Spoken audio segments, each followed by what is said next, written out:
Good morning, colleagues. Good morning to our hardworking Central staff, employees. Good morning to our testifiers, and a special good morning to the people of the U.S. Virgin Islands. Committee on Rules and Judiciary meeting of Thursday, February 10th, 2022 is hereby called to order. Before I proceed, I just wanted to speak about an issue that came to light actually on Tuesday, and I heard the at-large senator yesterday allude to it. But on Tuesday morning, I saw some very disturbing video footage documenting a series of fights occurring at our territory's public schools, just as we started the in-person classes. It really cemented, in my mind, more than ever, the need for us to become in tune with what is happening to our children. We've all gone through a very difficult time with the heightened stress levels associated with COVID-19. But the most vulnerable among us, our children, have suffered even more. Social distancing and remote learning have changed the socialization landscape that is instrumental to the optimal social and emotional development of our children. Parents, I'm speaking to you now. Now more than ever, please encourage your children to make better decisions. Make an effort to connect with them. Talk to them. Ask them questions. Connect with them, even if it may seem uncomfortable at first. Although they've grown up, they've grown taller than you, they may have beards on their face, they need you now more than ever. Madam Clerk, can we have a roll call? Yes, Mr. Chair. Novell E. Francis Jr. Senator Francis present. Kenneth L. Gittins. Senator Kenneth L. Gittins. Senator Gittins absent. Senator Franklin D. Johnson. Here. Senator Johnson present. Senator Carla J. Joseph. Present. Senator Joseph present. Senator Stephen D. Payne Sr. Present. Senator Payne present. Senator Milton E. Potter. Here. Senator Potter present. Senator Genevieve R. Whitaker. Senator Whitaker absent. Mr. Chair, we have 5 present, 2 absent. Thank you very much, Madam Clerk. We have a quorum and we may proceed. Madam Clerk, are there any pieces of correspondence to be read into the record at this time? Yes, Mr. Chair. Sent via email February 9th, 2022, Honorable Milton E. Potter, Chairman, Committee on Rules and Judiciary, 34th Legislature of the Virgin Islands, Capitol Building, Charlotte Amalie, St. Thomas, Virgin Islands, 00804. Dear Chairman Potter, please be advised that I will be late in attending the Rules and Judiciary Committee hearing on February 10th, 2022. I will be joining in as soon as possible. Sincerely, Genevieve Whitaker, Senator Whitaker. Yes. The second piece of correspondence, dated February 10th, 2022, to the Honorable Milton Potter, Chairman, Committee on Rules and Judiciary, Capitol Building, St. Thomas, U.S. Virgin Islands, 00802. Dear Senator Potter, please excuse my absence at the Committee on Rules and Judiciary hearing scheduled for February 10th, 2022, as I have an unavoidable scheduling conflict. Thank you in advance for your understanding. Sincerely, Kenneth L. Gittins, Senator. And this concludes the correspondence, Mr. Chair. Thank you, Madam Clerk. Please record Senator Whitaker as tardy and Senator Gittins as excused. Madam Clerk, can you please read today's agenda into the record?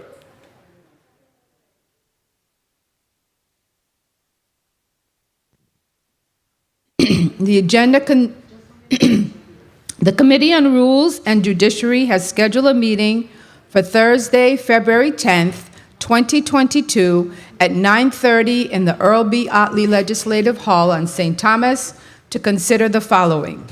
In Block 1, Bill number 340190, an act amending Title 27 Virgin Islands Code, Chapter 4A, relating to the practice of professional counseling to modify and update licensure requirements and for other related purposes, sponsored by Senator Marvin A. Blyden.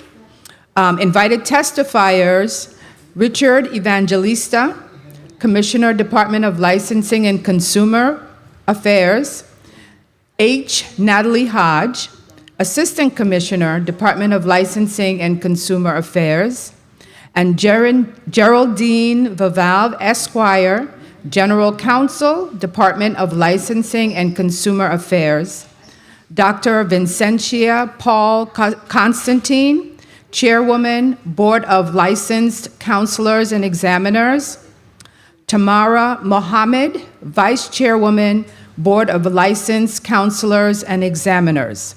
In Block 2, Bill number 340147, an act amending the Virgin Islands Code, Title 10, Chapter 1, Sections 2 and 3, relating to discrimination on the account of race, to include discrimination on the basis of hair texture or protective hairstyle, and amending Title 17, Chapter 3, relating to education to enact the Creating a Respectful and Open World for Natural Hair Act, or the Virgin Islands Crown Act, sponsored by Senator Alma Frances Heiliger. Bill number 340149, an act amending the Virgin Islands Code, Title 18, Chapter 3, Section 53, updating the record-keeping practices of the Board of Elections to ensure all official records relating to elections are accessible to the public through the use of technology and cloud-based services, sponsored by Senator Alma Frances Heiliger. And this concludes the reading of the agenda, Mr. Chair. Thank you very much, Madam Clerk. Colleagues, we will proceed with today's agenda, beginning with the first item in Block 1, Bill number 34-0190. Who speaks to this bill? Senator Blyden, you're recognized for your introduction. Thank you, Mr. Chair. Good morning to my colleagues. Good morning to the people of Virgin Islands. Good morning, staff, central staff. Bill number 34-0190, an act amending Title 27 Virgin Islands Code, Chapter 4A, relating to the practice of professional counseling to modify and update licensure requirements and for other related purposes. What the bill does, it updates and strengthens educational requirements for professional counselors, substance abuse counselors, and family and marriage therapists. It facilitates the development of approved supervisors, thus eliminating a bottleneck that has created a shortage of providers and prevented qualified local professionals from engaging in a profession in a territory. It strengthens provisions or prohibits and punishes the employment of unlicensed counselors. It requires criminal background checks for all applicants for licensure, and it increases the number and type of continuing education unit at the condition of license renewal. This ensures that counselors will remain current in their field. According to the Johns Hopkins Institute, roughly 1 in 4 Americans over the age of 18 suffers from a diagnosable behavioral health disorder in any given year. Many more experience stressors and personal or professional issues that impact the quality of life for themselves and their families. Not all or even most of these persons require psychiatric treatment or the assistance of a psychiatrist, but they do need some help. professional counselors, substance abuse counselors, and family therapists provide assistance in more short-term issues and problems, as opposed to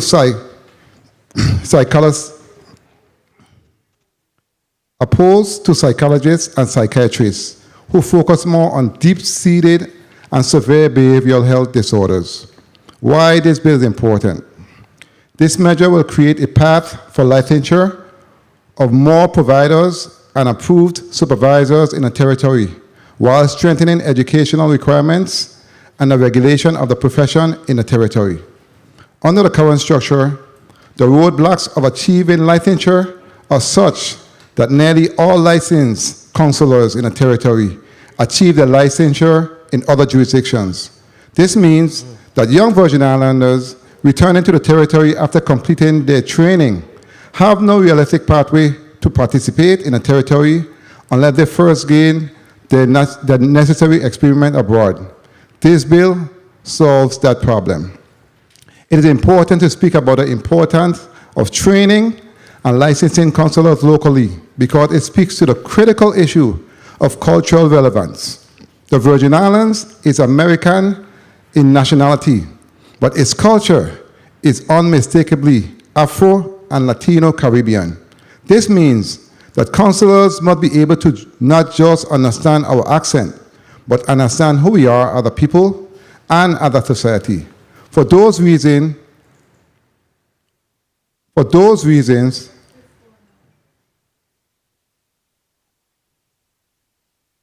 those who are not from this region, this can only happen when one spends time working with people in their setting under the supervision of one who does have experience and knowledge of working in our culture.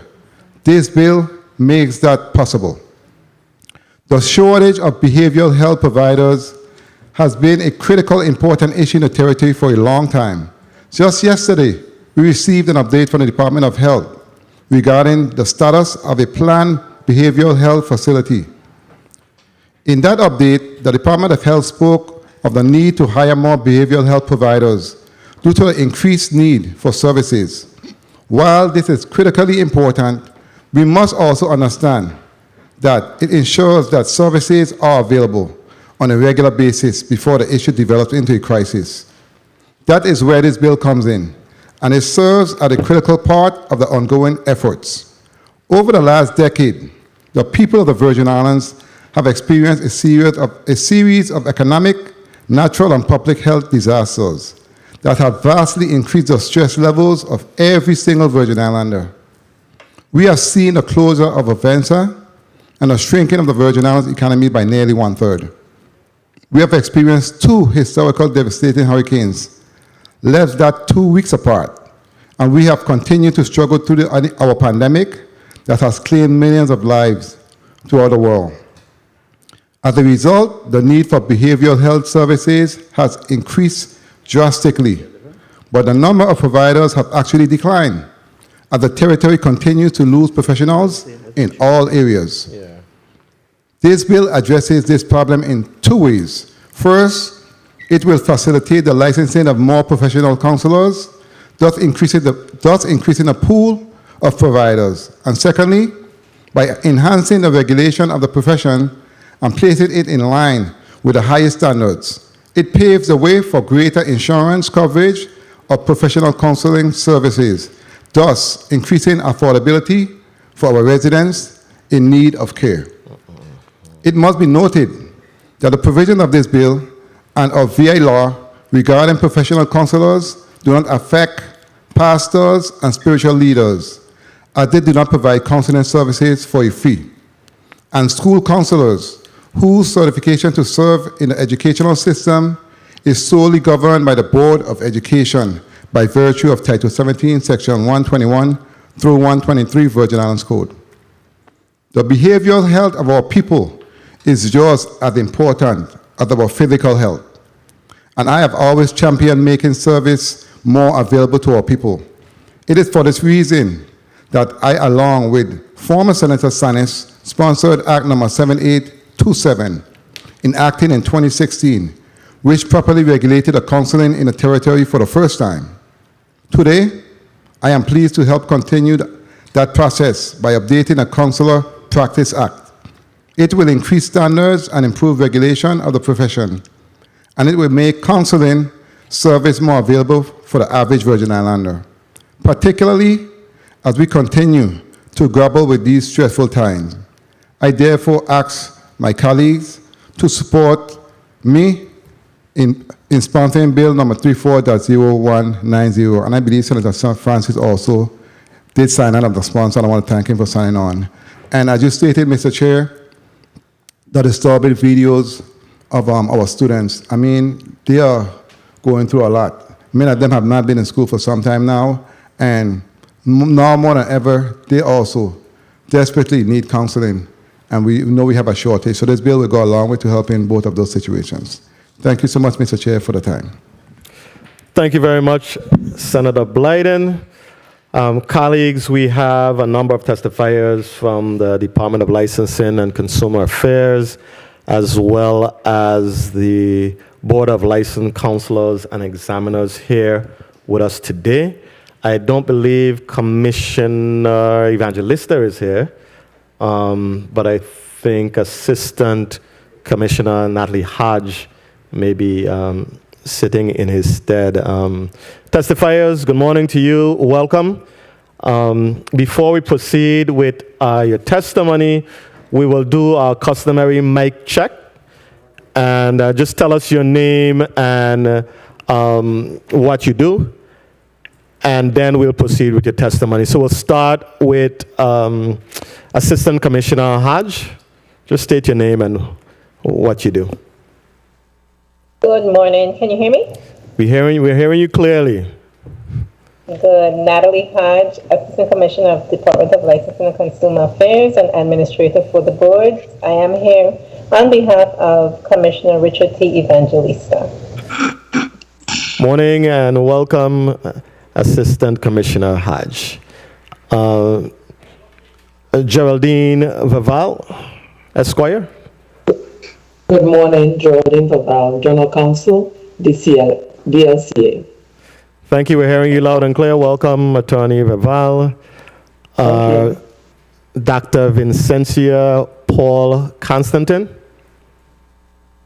Good morning. I'm Dr. Vincentia Paul Constantin, Chairperson of the Board of Licensed Counselors and Examiners.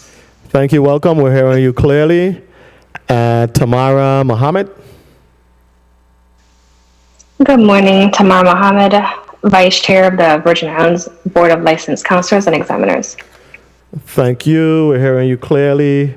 Also, and final two individuals who I don't see their names on this list, but please let us know who you are. The gentleman on the left of our screen and the lady on the top left.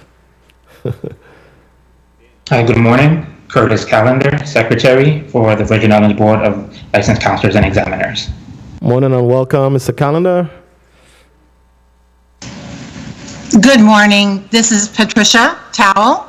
I'm a member of the VI Board of Licensed Counselors and Examiners. Hi, good morning and welcome.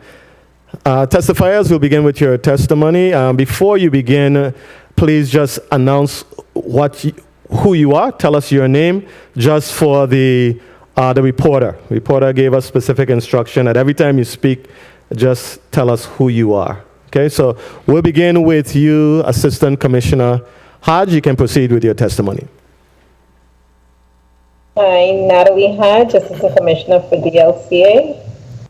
Good morning, Honorable Senator Milton E. Potter, Committee Chair of the 34th Legislature of the Virgin Islands Committee on Rules and Judiciary. Committee senators present, non-committee senators is also present, and the listening and viewing audience. My name is Natalie Hodge. I'm the Assistant Commissioner for the Department of Licensing and Consumer Affairs and Administrator to the Office of Boards and Commissions. Today I am accompanied by Attorney Geraldine Vaval, DLCA's General Counsel, Board Chair Dr. Vincentia Constantin, Vice Chair Tamara Mohammed, and current members of the VI Board of Licensed Counselors and Examiners, Curtis Callender and Patricia Cowell, hereinafter referred to as the Board. Thank you for providing the LCA with the opportunity to testify before the 34th Legislature on Bill number 340190, an act amending Title 27 Virgin Islands Code, Chapter 4A, relating to the practice of professional counseling services in the territory by modifying licensure exemptions as well as the eligibility requirements, increasing the length of time board members shall serve, requiring criminal background checks on all applicants licensed by the board and applicants seeking an initial licensure. This amendment also changes the initial and post-education requirements, the completion of continuing education units for abuse counselors and family and marriage therapists. It adds a new section listening to the functions that the professional counselors, substance abuse counselors, and marriage and family therapists can perform. The amendment further strengthens the licensure requirements and increases the fines for holding oneself out as a professional counselor in the territory without a valid license. The practice of professional counseling services provides mental health and substance abuse care to individuals, families, and groups in treating mental, behavioral, and emotional problems and disorders in our territory. Their role of assisting clients in reaching the optimal level of resolving negative patterns, prevention, rehabilitation, and improving the quality of life is vital in navigating in day-to-day life, especially during the pandemic. Background investigations is a means of securing information about the applicant from sources other than the applicant themselves. The ability to conduct background checks to determine the accuracy of the information provided by the applicants will assist the board in meeting the obligation to protect the public in ensuring the applicants are qualified for the practice of professional counseling services. Increasing the CEUs ensures that our licensed professionals stay up to date on certain topics, continue to learn in their respective fields, and that they review the latest research. Continuing education provides a perfect opportunity for those who offer professional counseling services to develop new skills and demonstrate the familiarity with research-based, evidence-based, and validated care and treatments. The increasing of fines will go a long way in deterring unscrupulous individuals from engaging in and offering services of a professional counselor without being licensed, thereby adding another layer of protection for the public. Thank you for the opportunity to comment on these amendments. We stand ready to answer any question that this body may have. Thank you very, very much for your testimony. Are there anybody else there with a testimony to be offered? The board chair? Turn on your mic, Madam Board Chair. Yes, I do. Good morning. Good morning again. Good morning, Honorable Milton E. Porter, Chairperson of the Committee on Rules and Judiciary of the 34th Legislature of the U.S. Virgin Islands, Honorable Marvin A. Blyden, sponsor of Bill number 34-0190, other members of the committee, other senators present, and those in attendance, including those viewing via media. I am Dr. Vincentia Paul Constantine, Chairperson of the Virgin Islands Board of Licensed Counselors and Examiners, a licensed professional counselor and National Board Certified Counselor. My board and I are honored to appear before you today in support of Bill number 34-0190, an act amending Title 27 of the Virgin Islands Code, Chapter 4A, relating to the practice of professional counseling to modify and update licensure requirements and other related purposes. The Board of Licensed Counselors and Examiners has taken the oath to accept responsibility for advocating for standards that protect members of our community while providing equitable services and increasing access to adequate behavioral health care. As such, it is our collective duty to identify and provide solutions for potential issues that arise within the field as they relate to ethical standards, issuing licenses, and regulating licensure. Today, we will identify areas of need while strengthening and expanding existing counseling codes to serve and protect our community. After years of arduous and painstaking research and advocacy, under the leadership of former Senator Samuel Sanis and sponsoring Senator Marvin A. Blyden, in 2016, Bill number 31-0134 became a reality. This bill established the framework for the Virgin Islands' first licensure board for professional counselors. This pivotal moment finally aligned the U.S. Virgin Islands with other states and jurisprudence throughout the United States. This monumental decision increases access to care by providing an avenue for local persons educated in the field of counseling to pursue professional licensure in the territory, as well as regulating the field while providing protection for the population.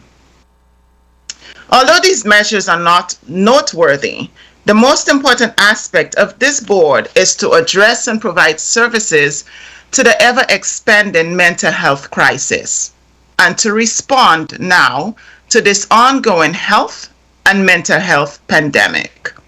To date, there are over a dozen licensed professional counselors, marriage and family therapists, and substance abuse counselors in the territory. Many of these individuals have had to obtain some of their education, experience, and professional licensure on the mainland. The path to licensure has been laborious. Pursuing licensure after maintaining a master's degree is still elusive, particularly for the population that this original bill was intended to assist. This is an important factor in acquiring and maintaining wellness through representation. The proposed amendments will increase the ability for providers to meet the unique social, cultural, and linguistic needs of their clients, and increasing cultural awareness, all of which are linked to more positive health outcomes. The areas highlighted will expand the existing code. The proposed amendments provide for a more robust understanding of the profession and scope of practice, establishing educational and experiential criteria that is commensurate with national standards, and forging a clearer path towards licensure through the formation of associate professional license categories. Today, your vote in the affirmative to these proposed amendments will continue to ensure a unified front in meeting the mental health needs of our community. Thank you for your time and attention. We are open and available to your questions. Thank you very much for your testimony, Dr. Constantine. Colleagues, did we capture all testifiers who have provided a testimony? I think so. Okay, colleagues, we will proceed with a 5-minute round, and we will start with Senator Noel Francis. You're recognized for your 2 minutes, Senator Francis. For your 5 minutes. I don't want to cheat you of your time. 5 minutes, Senator Francis. Give me the time and I'll taking it back. Good morning. Good morning to the people of the Virgin Islands, and good morning, colleagues, as well as good morning to our testifiers. Thank you so much for your testimony here this morning. I certainly appreciate you being available to speak on this very, very important measure. So our community continues to live in constant trauma from gun violence and other, of course, and other sources of trauma. When people are under constant pressure with no resources for help, at some point in time they'll blow. So I am very appreciative of the work that DLCA is doing to update our licensing code, as well as working with the board to remove barriers that prevent us and to build capacity. I have a good friend, Elizabeth Pichardo, that continues to talk about cultural diversity, and this amendment actually speaks to cultural sensitivity as well. So I certainly support this particular measure. I wanted to ask the panel before us and the chair and her membership, how often does the board meet? Dr. Constantine here. We meet on a monthly basis, or as needed, as we need to, based on extenuating circumstances. And how many applications for renewals or new applications have the board reviewed within the last 6 months or so? The past 6 months, we were in formation of this board as we engage with DLCA to put out a moratorium on our board for formation structure to make sure that subcommittees are formed, regulations are enforced, ethical standards and considerations are reviewed. So for the past 6 months, we've simply working diligently to ensure that this board is solid and can receive the applications we are now processing. So yesterday we had a very robust discussion with the Department of Health as well as the Department of Human Services. Of course, our social worker took top stage in respect to some of the challenges that we're experiencing in that field.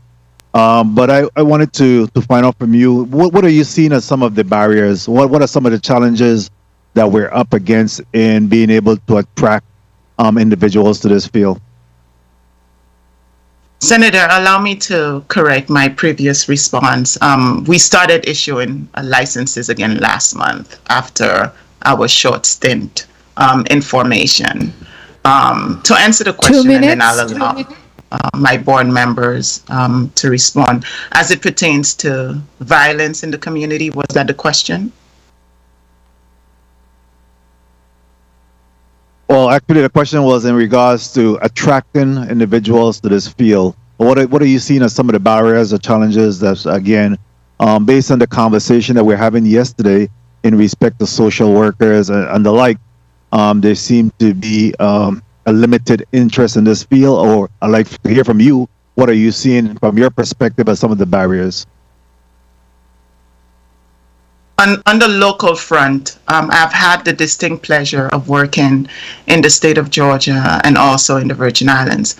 But on the local front, we do not have a university program that provide a master's level degree in professional counseling or any variation of counseling there is. As a result, we tend to have universities lead the charge in multidisciplinary programs and activities surrounding educational credentialing. And the University of the Virgin Islands does not provide a local program for individuals who want to attend or be a part of this field. So that is the number one issue that we see. Secondarily, a lot of our Virgin Islanders are not necessarily informed of what the practice of counseling entails. We've had social workers in the forefront of this movement. We've had psychologists, psychiatrists on the forefront of this movement. Is only since 2016 we're now having conversations regarding professional counseling and providing such services. So it is a very, very new field. It's 20 years behind that of the mainland. So we're now getting where we need to be and having these conversations. But it wasn't until now, thanks to Senator Samuel Sanis. May I continue? You may continue. Thank you. And Senator Blyden and other individuals who are advocating strongly for the diversity in care as it pertains to mental health. Mr. Chair, I heard my time call. Can I just wrap up with one follow-up question? You may wrap up, Senator. Thank you, Mr. Chair. And my final question to you, and again, I'm hoping that you'll be able to market from your level at these markets so that there'll be some interest in this field moving forward. But I wanted to ask you in respect to suicides. Obviously, we as Caribbean people are all often, very hard to break the cycle of silence and not speak about our inner feelings. As a licensed psychologist, a licensed counselor, how do you believe that we could start to make some inroads in addressing some of the, the suicidal tendencies that we're seeing, especially in our young people? Can you just speak to that real quickly, or any one of your counselors speak to that? I'll appreciate it. Thank you very much, Mr. Chair, for the time. Thank you for your responses. Thank you very much, Senator Francis. Dr. Constantine, you may answer the question.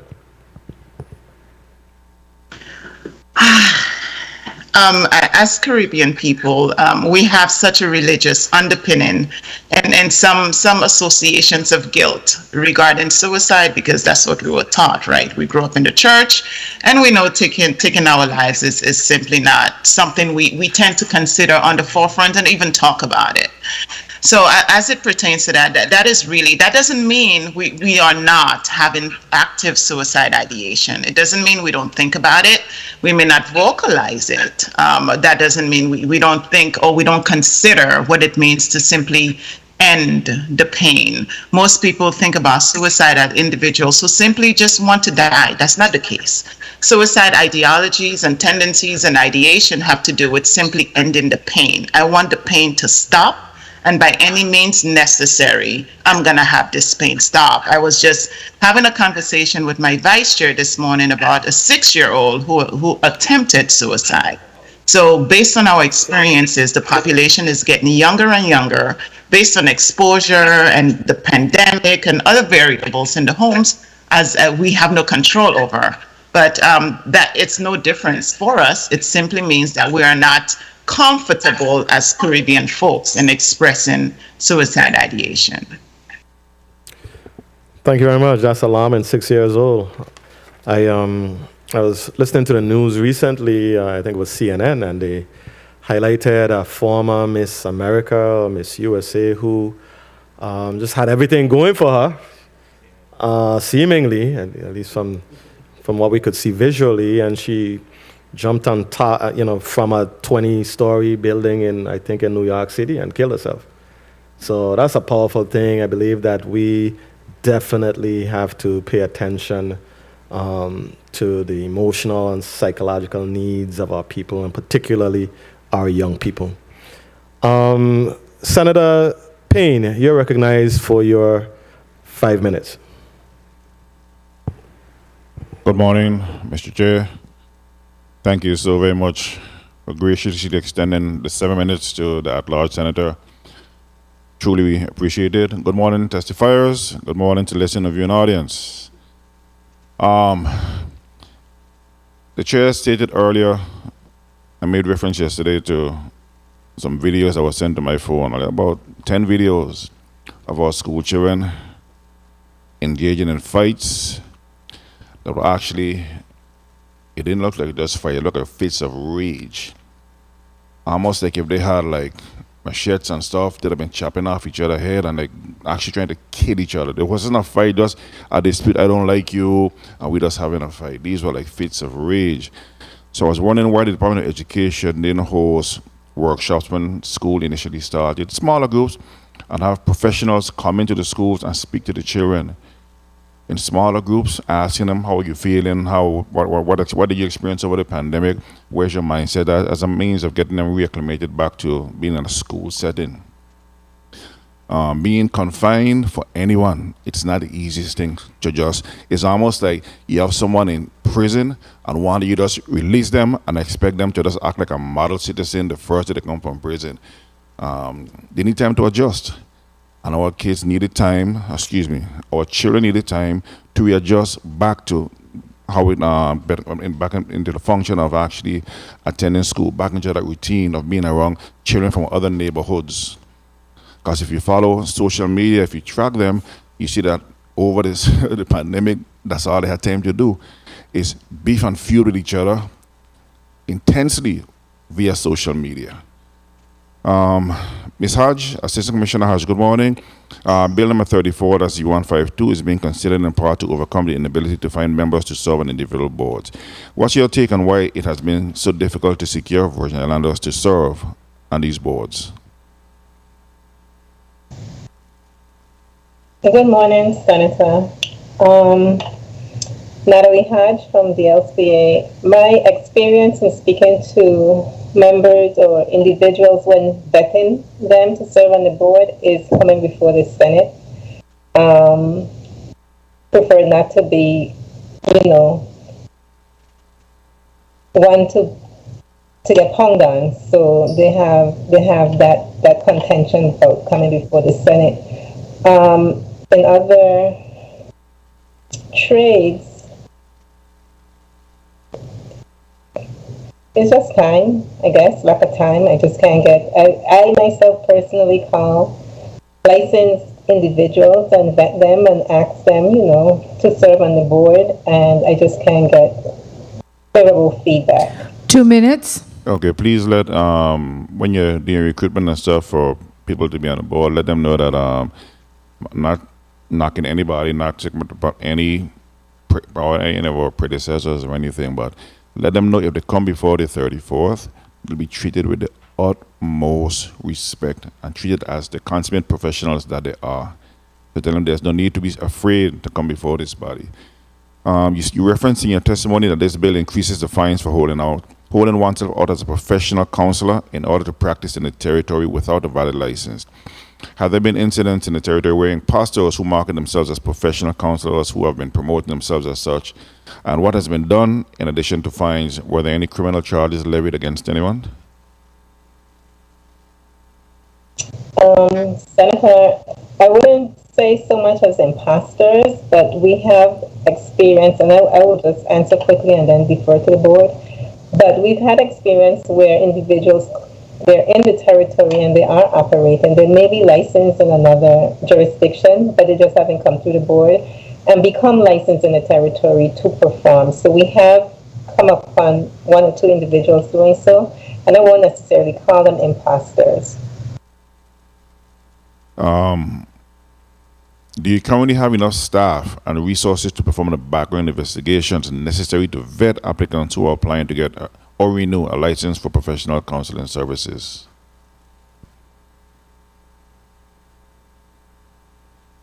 Senator Natalie Hodge again, that's a very good question. And I must say with deeply appreciation to this body, we've, my Office of Boards and Commission, we were recently able to hire individuals. So I will be coming to Senate for maybe 1 or 2 more individuals as licensing officers. But currently we have an attorney on board. We just interviewed a second attorney, and I now have 4 staff members in the territory. Okay, and to the chair, could you forward the information that the bodies that you would need and the numbers and stuff? Mr. Chair, if I can ask one follow-up question. Just one question to Chairwoman Vincentia Paul Constantine, please. You may proceed, Senator. Okay, Ms. Dr. Vincentia Paul Constantine, good morning, how are you? Good morning, how are you? Excellent, excellent. Just one easy question for you. Would you support a bill that would allow psychologists who attend a university and take additional courses that would certify them to be able to prescribe medication, as we have a serious shortage of psychiatrists in the territory? Senator, that's an interesting question, and I'll do my best to answer. Also to add that, I don't think I'm well equipped to answer that question. However, I know the science of psychiatry is one that deals with dispensing medication that alters chemical makeup of individuals. And this entails medical training. This entails years of clinical research. This entails the servicing of multiple populations of disciplinary approaches. So if the continuing education of psychologists is an inclusion of all of those areas that I have mentioned, absolutely. But if it's a a watered down version of a medical doctor, MD, who specializes in the chemical makeup of individuals with chronic and major mental health presentations, then I'm not quite sure where I stand on that question. Thank you very much for your very candid response, Dr. Constantine. Thank you very much for the time, Mr. Chair. Thank you very much. I can appreciate that response also, Dr. Constantine. Very, very diplomatic. Yes. Senator Joseph, you're recognized for your 4 minutes. For your 5 minutes. You're speaker number 4, but I will give you 5 minutes. A pleasant good day, Mr. Chairman, to our listening audience. A pleasant good day to our testifiers, and of course, the people of the Virgin Islands. My dear chairman likes to try to limit the amount of time I speak, as all of them do, but that's not a worry for me. My voice shall and will be heard. Testifiers, I want to, begin asking some questions. Before I do that, I want to also commend the sponsor of this legislation. So that you know my background, I have worked extensively with young people at risk, managing programs for disconnected and disadvantaged young people, providing opportunities for them to transform their lives. I have worked over more than a decade in the trenches, doing that, and work hand in hand with a number of counselors in both island district and social workers. So I have a deep appreciation of the work that you do as counselors, because I have seen young people's lives be transformed through counseling and through that type of work that is provided. And so any opportunity to continue to bring forward that level of critical service and add a level of authenticity to it, as well as strengthen the profession of counseling, I am in support of it. Now, I wanted, and I may have missed this answer when I stepped out, and if I did, just for my benefit, Assistant Commissioner Hodge, kindly indicate for me how many persons are currently on your board for the licensed counselor and examiners. I didn't see it. Good morning, Senator Natalie Hodge, Assistant Commissioner. Currently, we have 4 board members. 4 members, and you need a total of 7, correct, to make a quorum? I mean, I'm sorry, to make a full complement is 7, correct? That is correct, Senator. Okay, 7, okay. And how many of them, their terms have expired? None currently. Good, good, good. So we just need 3 additional ones. Okay, and now my questioning will go to the chairwoman who spoke and answered a question very diplomatically. That's what I expect from a counselor. I don't have those traits. I'm just very direct.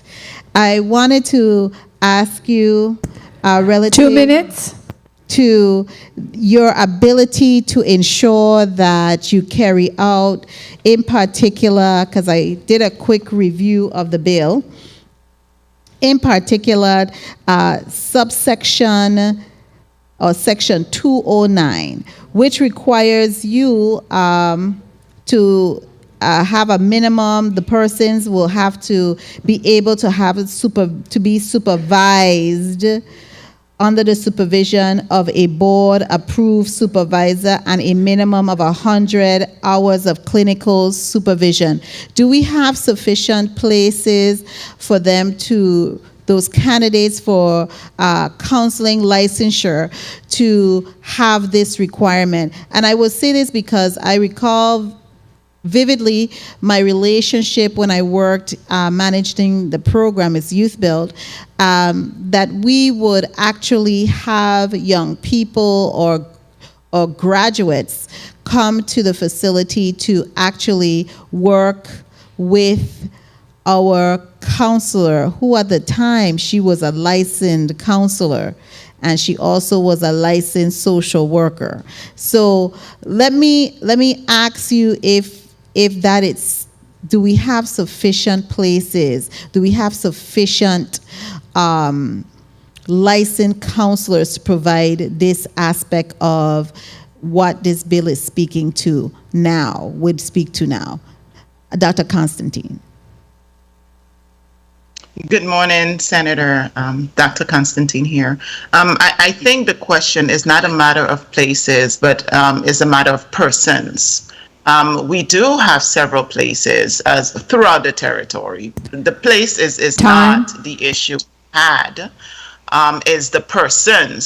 So, which is why our short stint under the moratorium was to allow the board formation to put those applications and expertise of this collective body in ensuring that when the application becomes available to the public, that we are well equipped to vet these individuals who will be supervisors of new counselors or those who are coming in and need some more educational foundation on cultural competence and how to relate to our unique population, very different from the rest of the world.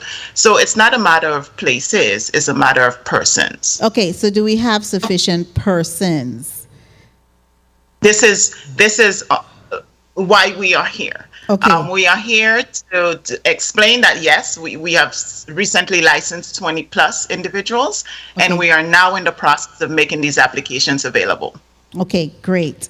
So I'm glad to hear that you have licensed 20 plus individuals, and you don't foresee that the implementation of this legislation will be a hindrance, but would be a help in achieving. Because, Mr. Chairman, if I may, I know my time has been called, and I'm trying for the new year to respect my time. You can quickly wrap up.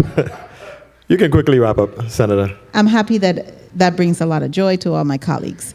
But my concern is that we need to have, because of the level of challenges, psychological and mental challenges we are experiencing in our community, we definitely need to have as much counselors. We had a conversation yesterday in the committee on health and human services and hospitals regarding social workers.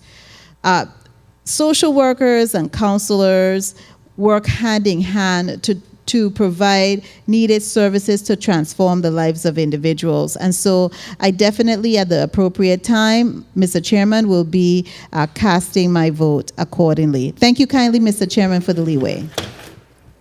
Thank you very much, Senator Joseph. Senator Franklin Johnson, you're recognized for your 5 minutes. Good morning. Thank you very much, Mr. Chair. Good morning to my colleagues. Good morning to the viewing and listening audience. And good morning to the testifiers. Dr. Constantine, good morning. How are you doing this morning? Good morning, Senator. I'm well. How are you?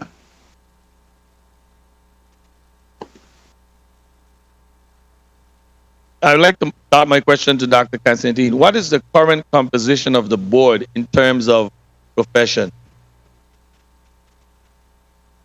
Okay.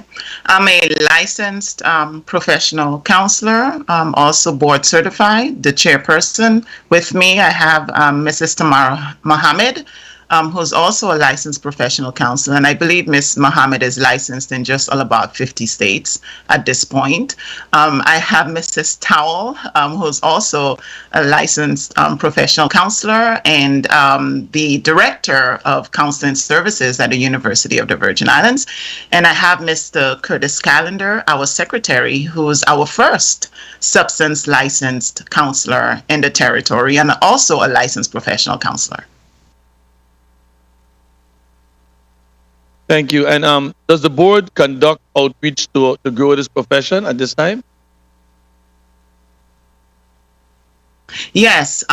Again, I'm going to reference our short stint. We have been able to make some national partnerships to vet applications and make the process go a bit faster since we are 3 persons short on this board. So we partnered with NBCC to ensure that the standards are equitable. It's fair, so individuals who are licensed in the Virgin Islands can be licensed anywhere, right? So we're able to do that. We are partnering with chapters throughout the nation, Georgia being one of them, licensed professional counsel and associations.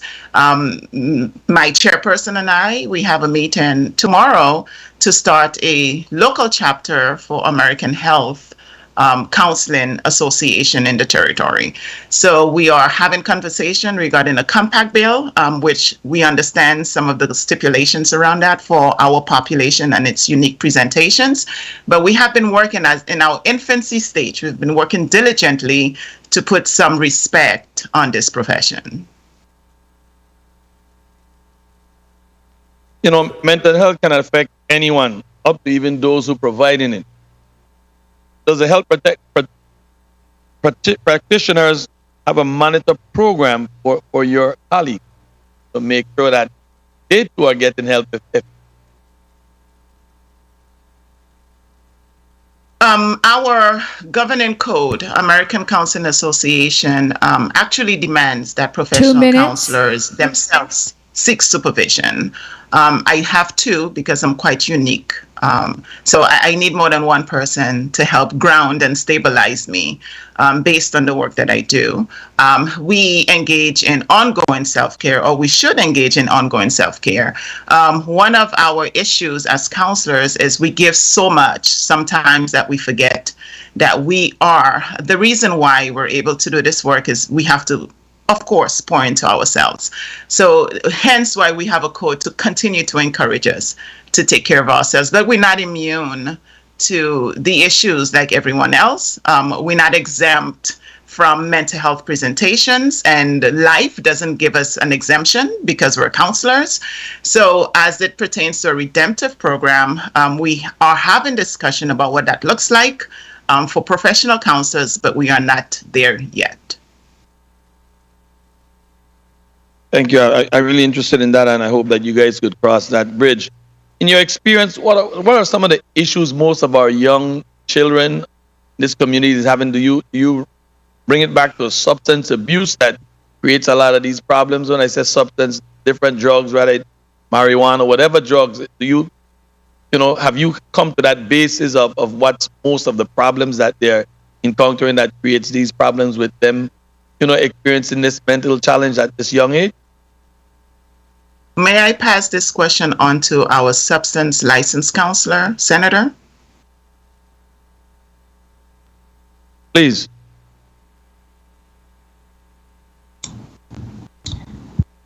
Good morning again, Curtis Callender, Secretary for the Board of Licensed Counselors and Examiners. As far as what some of the major issues are for the young population, I would say that it comes down to lack of coping skills and lack of conflict resolution skills. And I think that those are 2 of the major issues that I think are facing the population, and therefore they expand into different arenas. Because there's a lack of conflict resolution, you end up in situations where you can't resolve a small situation and you end up fighting.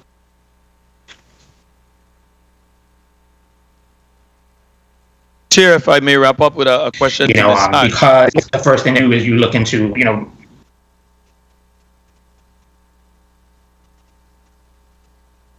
Good morning, Ms. Hodge. My question to you, when a problem is experienced with a practitioner, where can the complaint be filed from someone who experienced problem with a practitioner that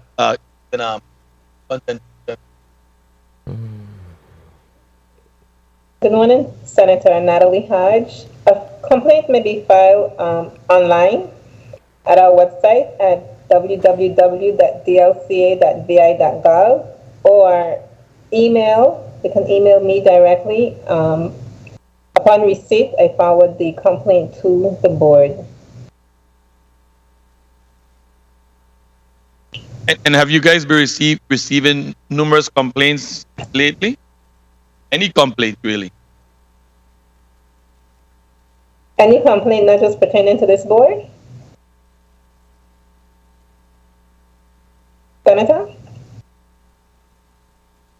Repeat your question, Senator Johnson. Say it again.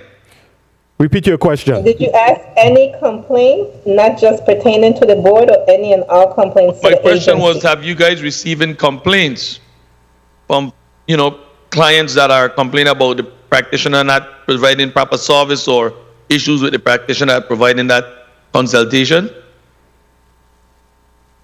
No, Senator, but we have received complaints. We've investigated complaints on practitioners in the territory without being properly licensed, but none on the practitioner's practice, no. Thank you very much. Thank you very much, Mr. Chair. Thank you very much, Senator Johnson. Senator Whitaker, you are now recognized for your 5 minutes.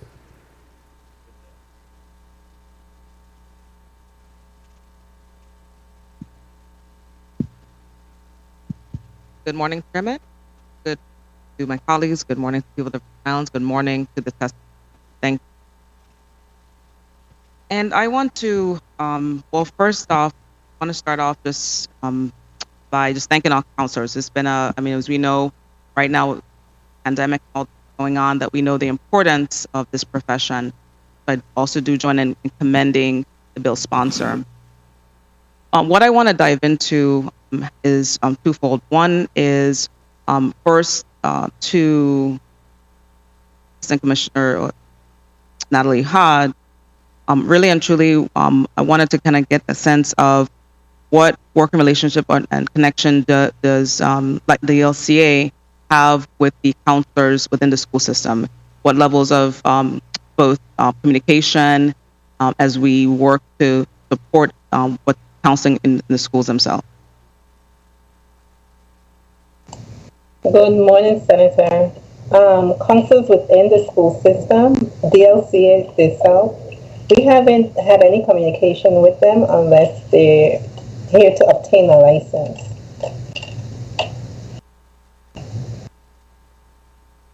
So I just want to be clear. What I'm getting at is the LCAs.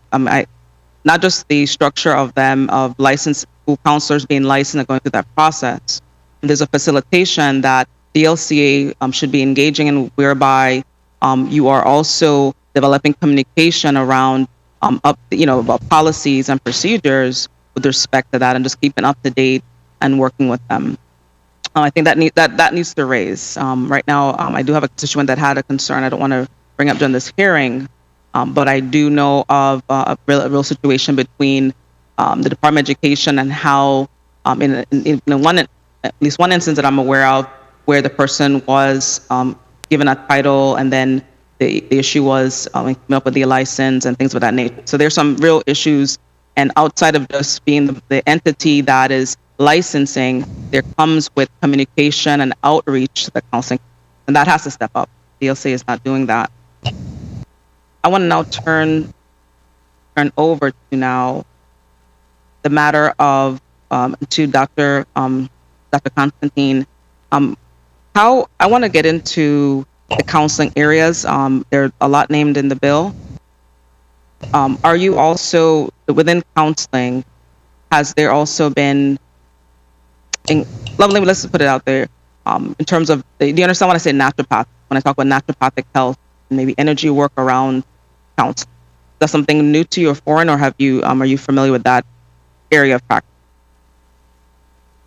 I'm sorry, good morning, Senator. I'm sorry, there were some glitches in your question. Can you ask that question again, please? Sure.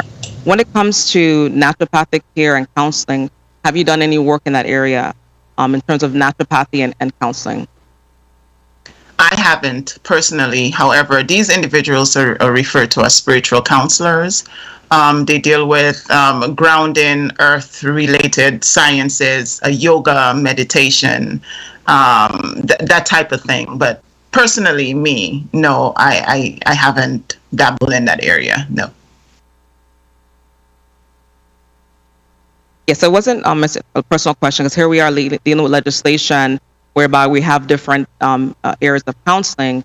And so do you, there's a willingness to work with that community that Do you think that we would need to actually add that to this legislation in order for that to occur?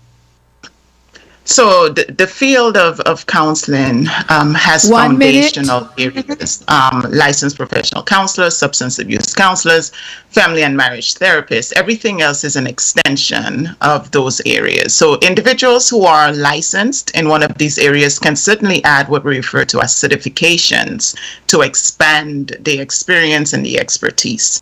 So if an individual is certified in yoga, certainly they can incorporate that to the practice of counseling. But it's not a separate area of counseling. You've got to have the credentialing for the foundational aspects first, and then you can add on multiple certifications in areas of interest as you choose. Thank you for that, and certainly as we go forward, I myself am working on not legislation, so we're going to have a little bit more in-depth discussions. We're going to have to actually put that into the legislation to make sure that we're inclusive of that community. Also to Dr. Constantine, in terms of the board, how often does the board meet? Is the board being sure to abide by the open records, just abide by law in terms of making sure the meetings are open to the public, are advertised, in terms of, is that taking place? And how often, what's the last meeting you've had? Our last meeting was last month, I believe the 20-something Thursday, the last Thursday of the month. So we meet regularly, to answer your question. In terms of public access, I believe the DLCA department does that. In terms of the board, we're not quite sure how that is advertised to the public, but certainly the information is available to the public if they should so desire to be a part of the process. Thank you very much. So to Natalie Hutch, I'm not aware of. I'm not aware of seeing any information about the board meetings. So how in fact is the LCA sharing with the public the board meeting information and to be able to join? Because we have a number of boards that are on social media. They can put out press releases on their website that links to their join meetings. Can you please clarify that?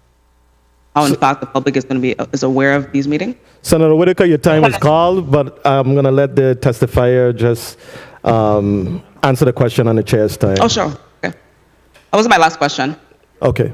Thank you. Hi, Senator. Good morning. Thank you for that question. Currently, because I'm now fully, my office, my administrative staff, I'm fully equipped, we will proceed with press releases and announcement on our Facebook page. Previously, I had a severe shortage. It was only me and one team member, so some of the notices to the public went undone.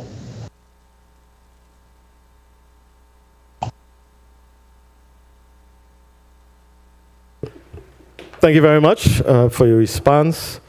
I definitely have a couple questions. I wanted to know, what is the typical timeline on an average basis from the time a candidate applies for licensure to them being issued a license? What's a typical timeline? Dr. Constantine here. Our process has changed. Initially, the board was responsible for issuing licenses. We would meet, depending on how many interests we have, we would go through based on date of application received, depending on whether or not the application is fully completed. The application is multi-tiered. There's several accommodating supplemental information we're seeking for full application, which we generally don't have. Since our short stint, we have since turned over that responsibility to NBCC. If individuals are, submit an application that are fully completed, the turnaround time is within 30 days. That they receive notification that the license was approved and DLCA moves forward in issuing such licensure. Okay, 30 days is a reasonable time span.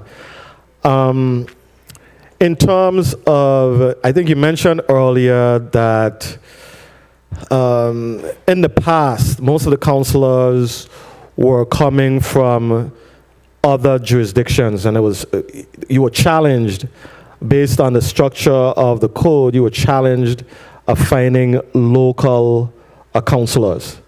Did I understand you correctly when you said that? And how does this bill open it up for local counselors?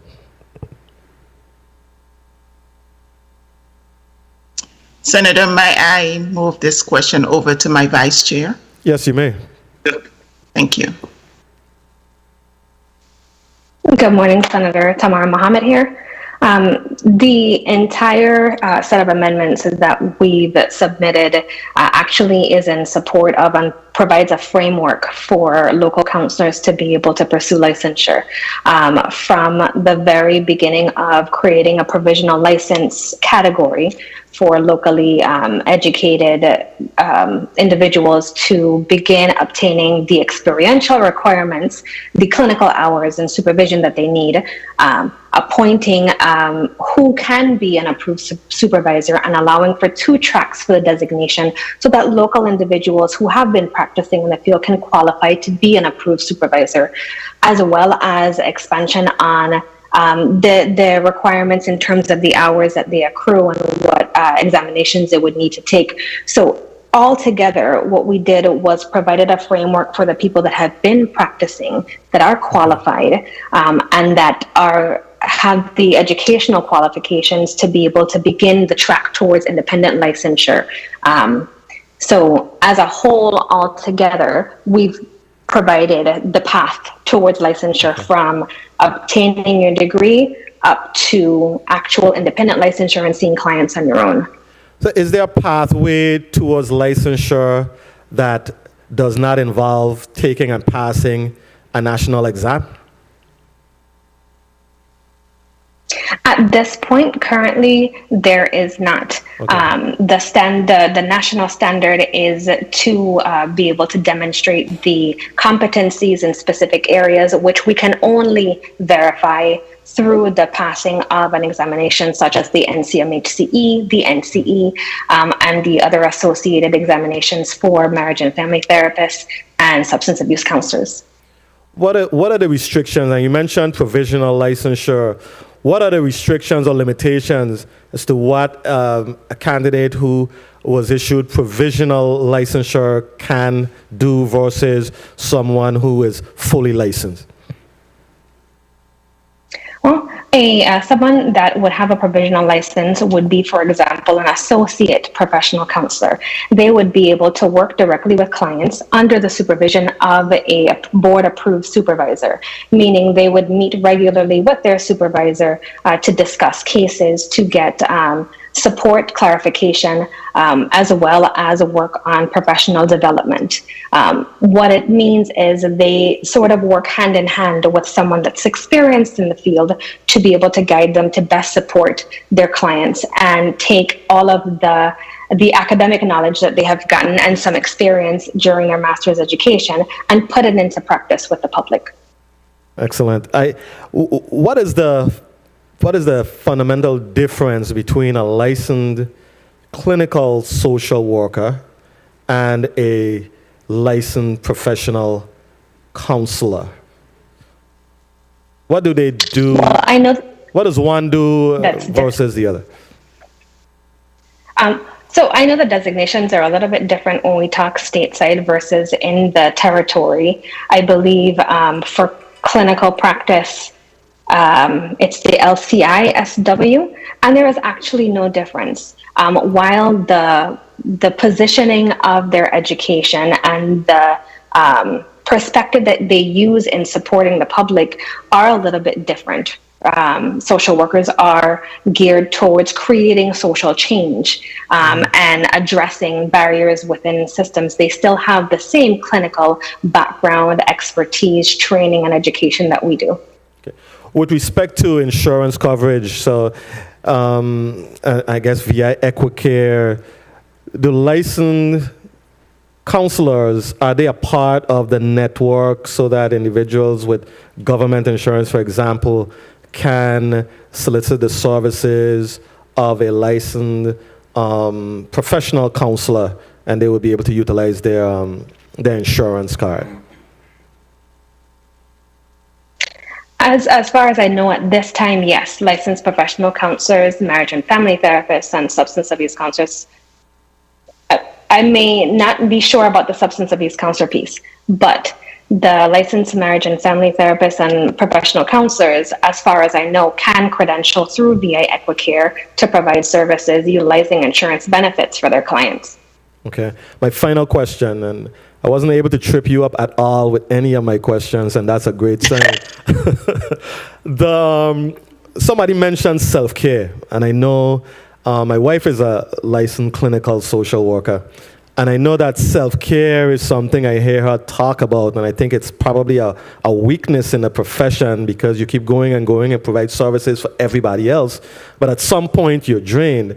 And is there a move afoot? I mean, I would see some collaboration with some of the other mental health professionals to have like a, mental health retreat or something like that for individuals in the profession to deliberately and intentionally have something like that on a annual basis or twice per year where the social workers come together, not necessarily just to talk shop, but maybe to do a massage, to do some yoga or whatever.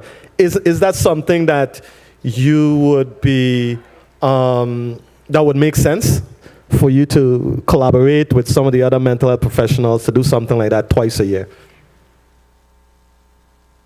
I think in general, just as providers, different agencies, associations, boards in the territory, it would be a great idea for professionals to come together and identify ways that they can care for self as well as you do the professional development piece. I know that usually that's something that specific associations and agencies sponsor different events, but I think that that's an amazing idea for just as behavioral health in general, the community to be able to come together and support one another. Who is, I guess who does that fall under? I'm not exactly sure, but I do agree that those are good things for all of us as wellness professionals and helping professionals to do. Thank you very much, testifiers, for your responses here today and your participation in this hearing. Point of inquiry, Senator Joseph. Point of inquiry. Senator Joseph will do her point of inquiry first, and then we'll move to you, Senator Francis, for your point of inquiry. Yes, thank you so much, Mr. Chairman. I wanted to ask Dr. Constantine whether she has knowledge if there is a Virgin Islands Counselors Association. Is there a nonprofit association currently and instituted here in the Virgin Islands? Yes, Senator. There is a Virgin Islands local chapter for counseling professionals. Before this board was enacted, it was for the practice of school counselors.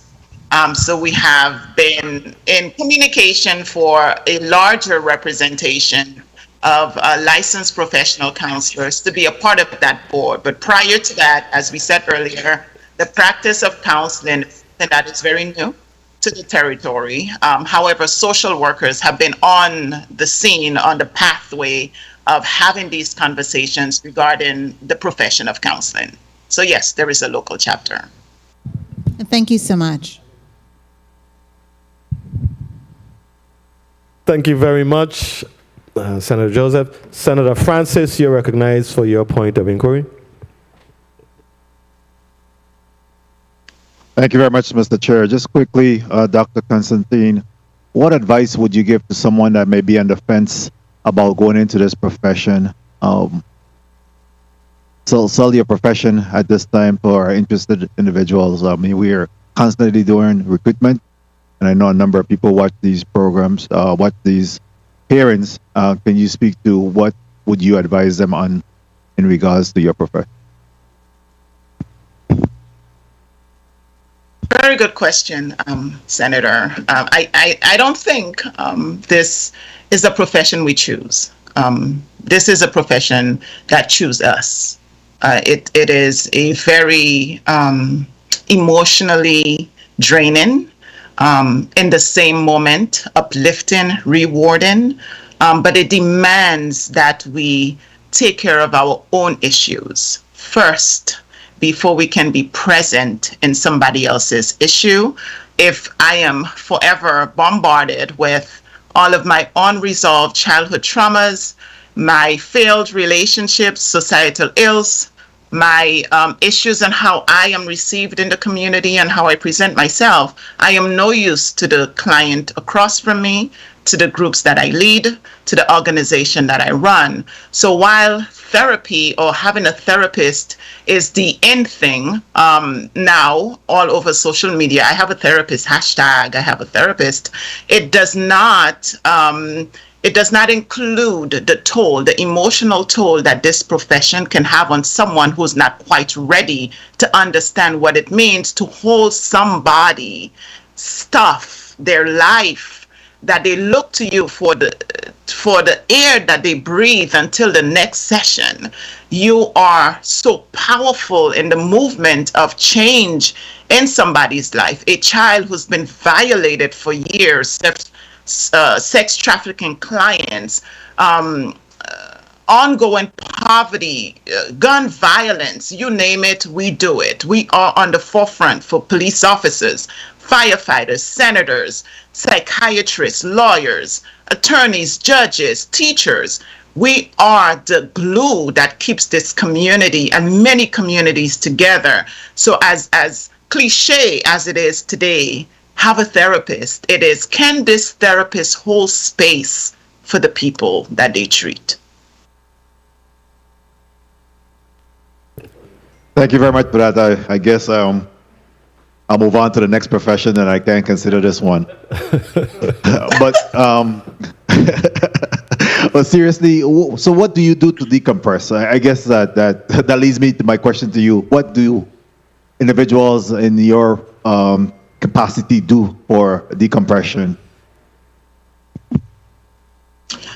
So I heard a question earlier about self-care. Occupational hazard, you get a group of clinicians together, we're going to talk about our clients.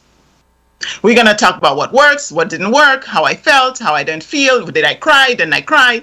So self-care is an individual journey. What works for me, I work out, I like Netflix, I like libations, I enjoy cool session, I enjoy spending time with my children, I enjoy having absolutely superficial conversation with my families, I enjoy vacationing. So self-care for me could be different things for somebody else who may enjoy gardening, quiet time, go on a hike, eating, cooking. So self-care is not necessarily, you know, this uniform thing that you do. It can also mean a 10-minute check-in. How am I feeling and what do I need? That's what self-care can look like. It doesn't have to be anything extensive. It simply means, what do I give myself to fill my cup? That is self-care.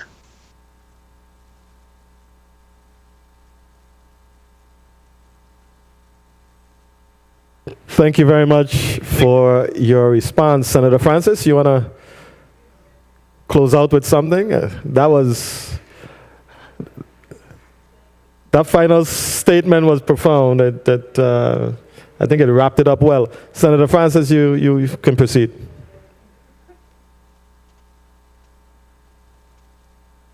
Okay. Point of inquiry? Point of inquiry, Chairman? Senator Whitaker, you're recognized for your point of inquiry. Thank you, and I really thank you, Dr. Constantine, for your last statement, and this is also powerful. It's really important to have the space, and there's real powerful discussion today, because even as I arrived here before today, I did a lot of self-care. I want to just ask the final point of inquiry to both Dr. Constantine as well as Dr. Mohammed. Just a final thought on workforce development. How do you see the importance of education and workforce development in, really, us, really working on the next generation of counselors. And, where do you see that fitting in, and how beyond this hearing today, there could be some collective works between education efforts and certainly moving this legislation forward? How do you see workforce development fitting in and education around counseling, literacy around counseling? My statement, as I answer this question, may not be palatable to all, but I'm known for my directedness, so it's okay. I think counseling came from a very white space, a space that doesn't necessarily look like me, sound like me, behave like me, have my experiences. As the field evolves, we are now recognizing the need for cultural, ethical, ethnic, linguistic representations. It's very, very difficult for someone, no matter their skin tone, to understand my trials, my pathways, my journey, unless they have some level of internal, personal connection with such realities. And the educational aspect, I would like to see some African Caribbean relatedness to our experience in literature and how we perceive the world, particularly as Black people navigating societal ills, pandemics, which is very different for us than other populations. For the workforce, I would like to see an inclusion of emotional intelligence around professional developments, how people relate to each other. We don't understand that people come to work with all of their stuff. They don't put it in a bag and leave it in the car, They take it to work, and that is presented through, and we call it laziness, lack of motivation. But if I am bombarded with not being able to feed my family and I'm unsafe in my environment, do not expect productivity from me. So if we're pushing emotional intelligence support, regulation, we're pushing personnel safety, security around mental health, we get more productivity from the people that we work with. That is my point on workforce development as it pertains to counseling. Thank you very much, Dr. Constantine. Point of inquiry. Well said. Senator Johnson, you're recognized for your point of inquiry. Thank you very much, Mr. Chair. And my question again is to Dr. Constantine. Do you have any bilingual counselors on board? And if you do, how many? And also French. We have a growing population, especially in the island of St. Thomas, people of French Creole dialect that out there that probably would need some assistance too. So do you have any bilingual or French counselor that would be able to provide? And if so, how many of them do you have? Thank you very much, Mr. Chair. Well, Senator, you're in good hands. French is my first language, and Creole was my second language, and English is my third. Yes, we do have licensed professional counselors who speak multiple languages: French, Haitian Creole, St. Lucian, which is very different from Dominica or Creole. We have Hispanic or Latina populations represented in the community.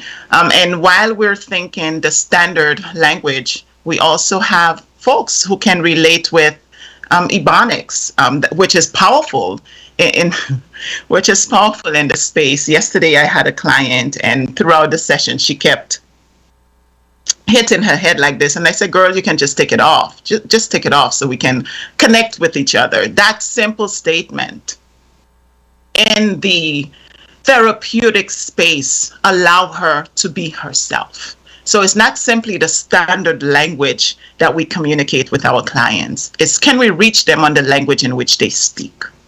That is the most powerful exchange between clinician and client. Thank you very much, Dr. Constantine. Well, let me put you to a quick test. Saka fait, madame. Moi là, saka fait, ou bon? Thank you very much. You passed the test. Senator Blyden, bill sponsor, you're recognized for your 5 minutes. Please recognize Senator Blyden's mic. Thank you so much, Mr. Chair, and good morning again to my colleagues and the people of the Virgin Islands. Good conversation. Assistant Commissioner Hodge, can you describe for the benefit of the committee and the public exactly how the current law hampers the ability for licensed counselors in the territory? Good morning, Senator. I will have to defer to the board to answer that question. Please. Madam Chair. I am sorry. Could you repeat the question again, please? How does the current law that's on the books right now hamper the ability for licensed counselors in the territory at this time? Thank you, Senator, and thank you for your sponsorship of this bill, and thank you for being such a strong advocate for this field over the years. As it pertains to the current codes, we do not have a clear path for local Virgin Islanders to seek any form of counseling unless it's trying to pull classes from here, there, trying to get on some online courses with universities to string some program along to meet the requirements as stated on the books.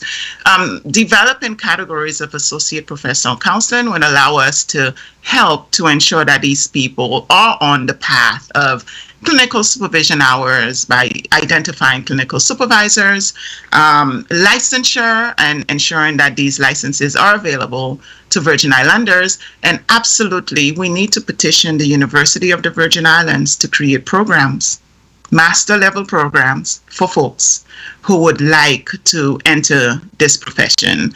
So the amendments proposed today will simply create more of a clearer path for local Virgin Islanders to be in support of local Virgin Islanders. Okay, thank you for that. Also, we have seen many reports from around the country in the increase in drug dependency and alcohol since the pandemic. What have you seen or gleaned here in the territory since the pandemic?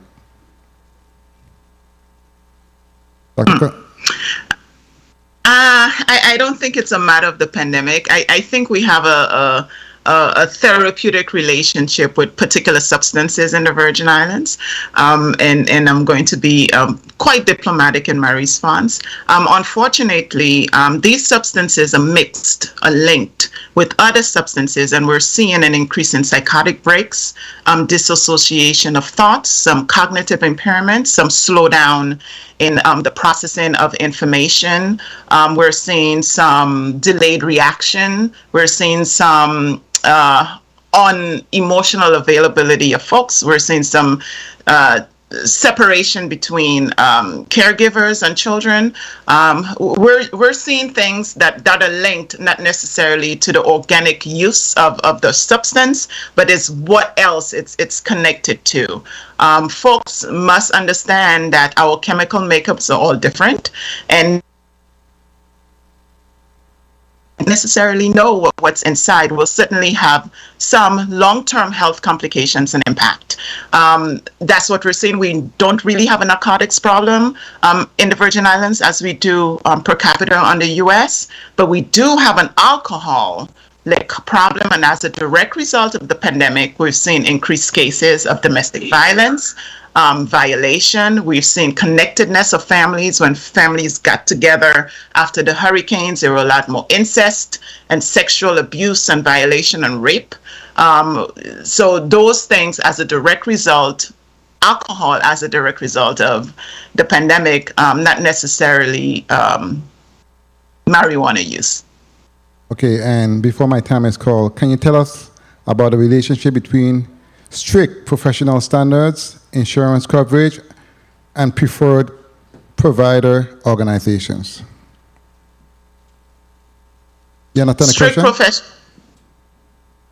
Proceed. So, okay, strict professional standards. What's the other one? Strict professional standard, insurance coverage,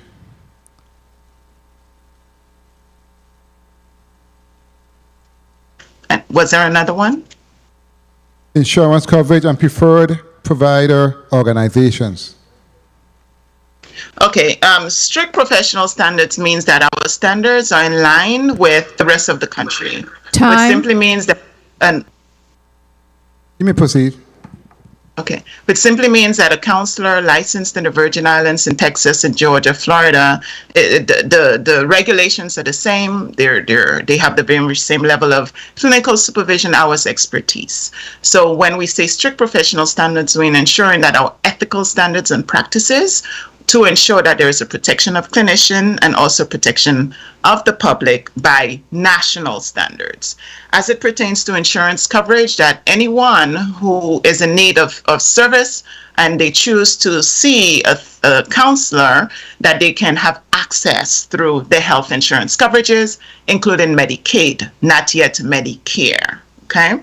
So we're working on the Medicare piece through legislation, but Medicaid and all major insurance panels accept and have been for the past 25, 30 years on the mainland. It's now becoming available to local and Virgin Islanders. As it pertains to preferred organizations, I think an organization is preferred as long as they're licensed, experienced counselors who are providing services. That doesn't mean pastoral counselors, spiritual counselors, yoga counselors, these folks are not of assistance to the community. It simply means that the way they provide service is very different from us who provide it from a clinical practitioner's guide and not necessarily from religious based approaches and interventions.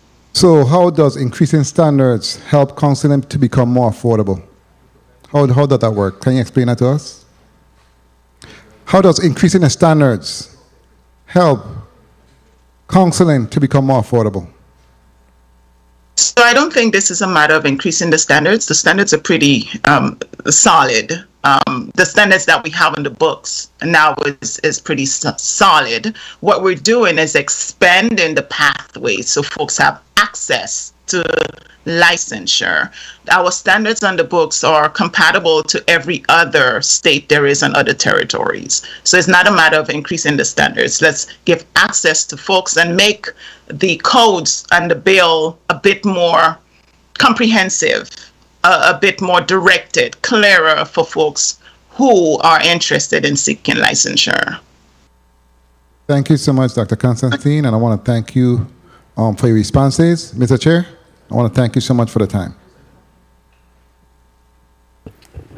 Thank you very much, Senator Blyden. Colleagues, we have exhausted our round of questioning for this bill. I think we had a very robust and very very good experience. Do I hear a motion? Senator Francis, you're recognized for your motion.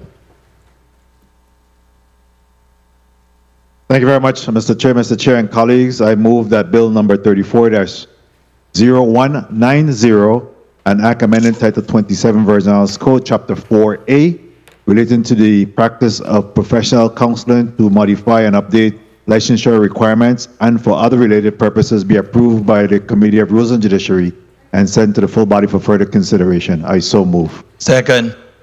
Properly moved by Senator Francis, seconded by Senator Johnson and Senator Payne. Roll call on bill number 34-0190. Senator Novell E. Francis Jr. Yeah.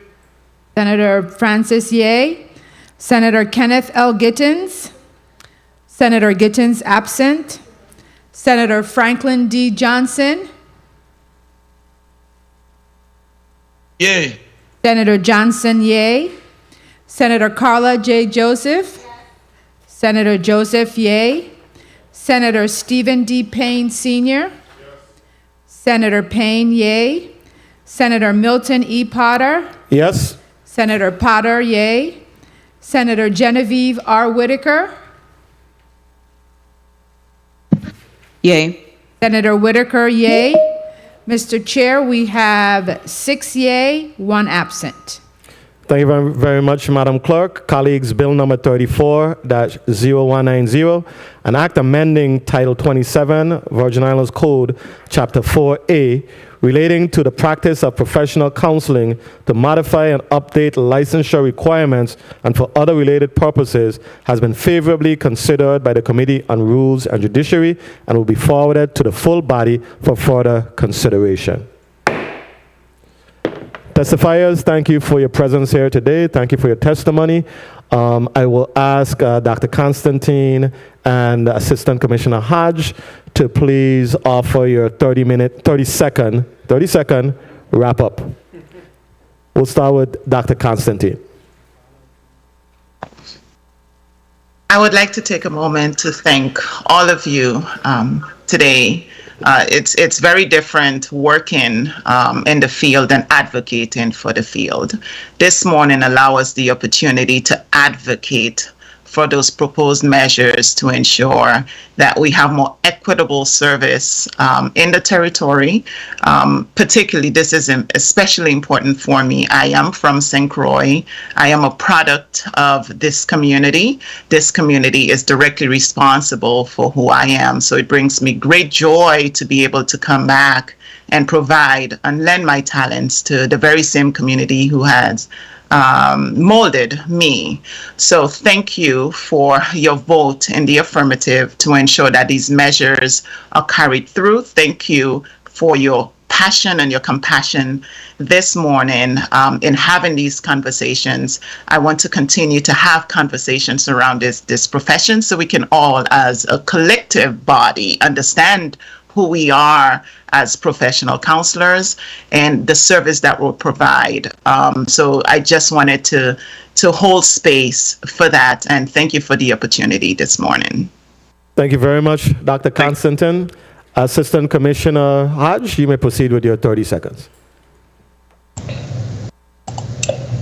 Natalie Hodge, on behalf of Commissioner T. Evangelista, we would like to thank all that were involved in working and updating this statute, the Honorable Governor Albert Bryan and his legal team, Senator Blyden, Senator Francis, and their staff for their hard work and time in working on the amendment. To you, Senator Milton Potter, Committee Chair, the 34th Legislature. Lastly, and most importantly, with appreciation to the VI Board of Counselors, members present and listening today, DLCA staff, and Attorney Geraldine Doval. We look forward to your favorable response on the passage of this bill. Thank you very much, Assistant Commissioner Hodge. You all represented yourself well here today. You officially released from this hearing. Thank you again. Thank you. Point of personal privilege, Senator Blyden.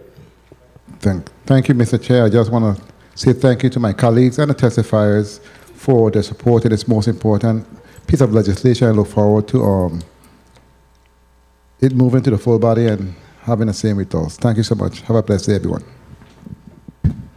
Thank you very much, Senator Blyden. Colleagues, we'll move on to the next item on the agenda in Block 2. Madam Clerk, can you please read the agenda for Block number 2 into the record? Yes, Mr. Chair. Block 2 consists of Bill number 340147, an act amending the Virgin Islands Code Title 10, Chapter 1, Section 2 and 3, relating to discrimination on account of race to include discrimination on the basis of hair texture or protective hairstyle, and amending Title 17, Chapter 3, relating to education to enact the Creating a Respectful and Open World for Natural Hair Act, or the Virgin Islands Crown Act, sponsored by Senator Alma Francis Heiliger. Bill number 340149, an act amending the Virgin Islands Code, Title 18, Chapter 3, Section 53, updating the record-keeping practices of the Board of Election to ensure all official records relating to elections are accessible to the public through the use of technology and cloud-based services, sponsored by Senator Alma Francis Heiliger. This concludes the reading of Block 2, Mr. Chair. Thank you very much, Madam Clerk. Senator Heiliger, you may proceed with your introduction. Good morning to my colleagues. Good morning to the people of this territory. First, I would like to say thank you to my colleagues who have engaged me with extensive dialogue as it relates to this piece of legislation. One of the things that I had recognized that as a predominantly Afro-Caribbean, Afro-American community, at first when I first started to have conversations with members of this community about the need for an act such as this, I at first thought it was a moot situation, because we as a people just assume that because of our skin tone, we are the majority, but we do not realize that we are also the minority in many areas when it comes to social and economic situations. Unfortunately, one of the things that is God-given to us, such as our skin tone, our hair texture, are oftentimes utilized in a way as a race-based situation to discriminate against us. And after speaking to many in this community and recognizing that this has been a problem for so many of them, while so many of them were clueless that it was even happening in our community, I felt that even a piece of legislation such as this that could assist with making sure that when it comes to your race, when it comes to something that you have no control over, I don't have the right, after my parents decided that I would be here, I can't go back and undo it. I cannot go back and undo the skin color. I cannot go back and undo my hair texture.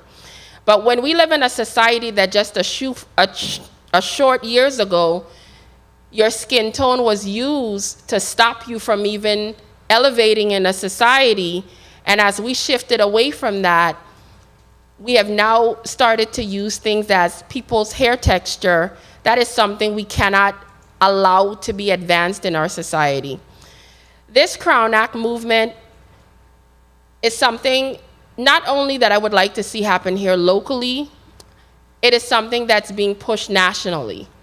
I think many states and the almost 20 states that have already enacted legislation to deal with discriminatory actions towards people of color, they see what needs to be done. And I am hoping today that my colleagues understand that something might not happen to you personally, but we have to represent the entire masses. And if there's even one person that's headed to a job that's being told that you don't deserve to be here, or you could be fired, or I will put you out of this job because I decided that the way you're here, that naturally comes out of your body and the way you choose to carry it, groomed, is not good enough for our society that has chosen often to adapt a Eurocentric style. I am simply asking that my colleagues, that when we had discussed this previously in the Education Committee, we talked about a lot of things and how certain aspects of this bill needed to be amended. And in my attempts to do so, and even on the floor at the time, I tried to explain certain aspects. One of the things that on the floor that day that my colleagues had suggested as an amendment to this piece of legislation was to include the word employment to make sure that everyone understood that it also covered the workplace. One of the things I tried to explain, and I'm taking the time out, I pulled up the law itself. The reason why we never specifically put the word employment in the legislation is that the chapter that we are amending already references it.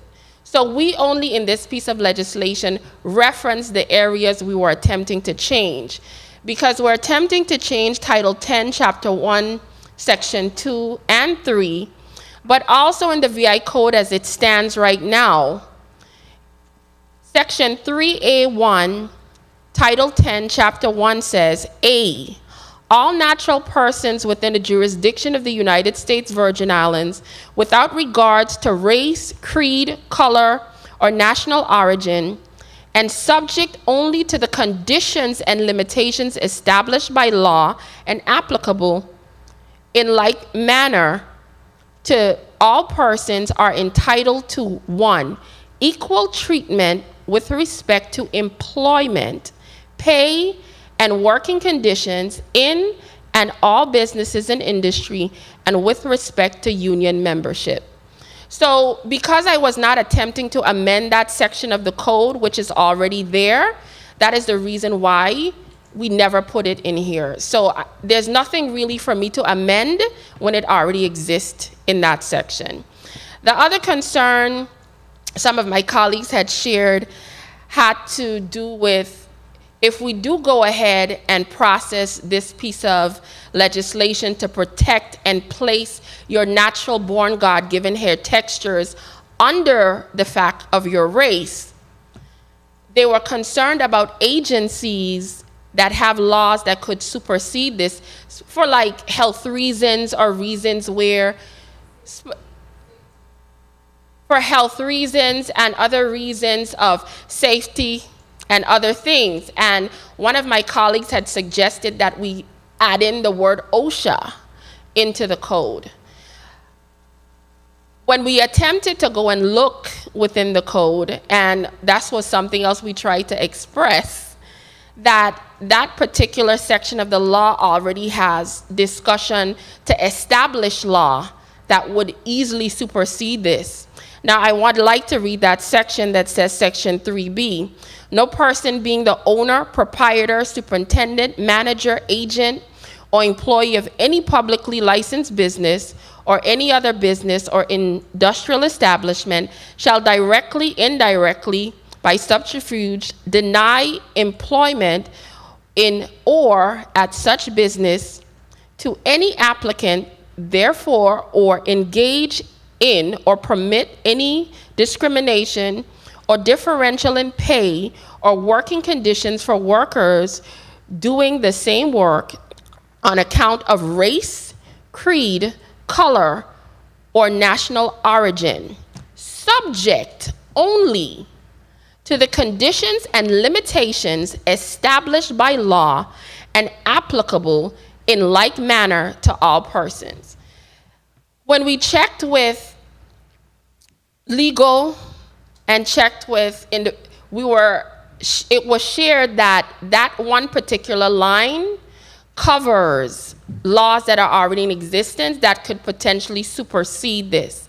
So to now put in just the word OSHA, when there might be other federal agencies that could already supersede for safety and health purposes, it was not something necessary when the law already spoke to specific aspects that could already supersede in cases of these. This piece of legislation is not only important to me, but to many people that have been discriminated against in our community. I don't think a lot of times when we hear of, I'm going back to the conversations that took place during the last hearing when some colleagues were concerned that, you know, I grew up and I never had this issue. I could always comb my hair the way I want to. I could always do this, but that's something personal to you. As a representative, I reach out and I speak to individuals and understand what happened to them. And if enough people are saying, Senator, this is something that is happening in schools, it is happening in workplaces, you start to look at the demographics and the numbers and question, if we're saying that this should not be a problem because the majority of the people in this territory are of African descent, look at it from the perspective of who runs the majority of the businesses. When I had to hear the story of an individual that worked at a hotel in St. John, that she was threatened consistently to cut off her locks that she chose to wear, when we here in this same establishment have senators at the highest that do wear their natural hair. Why should the very people we represent be threatened in the workplace to not be allowed to wear their hair once it's groomed? We're not questioning whether the situation has to do with if you just want to wear your natural hair. I am speaking specifically to the ability to wear it, but I am not going to feel that anyone should say, well, because your hair is natural and you just wake up, that your hair shouldn't be groomed. Because that was also another concern of one of my colleagues, where it was grooming versus natural hair.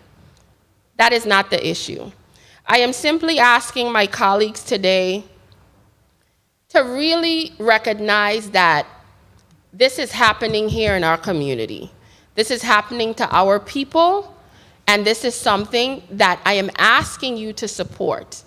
There are many people across the nation that are backing legislation such as this, and I have shared that in almost 20 states they have already enacted laws to protect against the discrimination based on race as it relates to your hair texture. The National Association for the Advancement of Colored People, NAACP, Delta Sigma Theta, Alpha Kappa Alpha, Sigma Gamma Rho, Zeta Phi Beta, Link, Jackson Jill of America, the National Black Caucus of State Legislatures. All of these people stand in unison.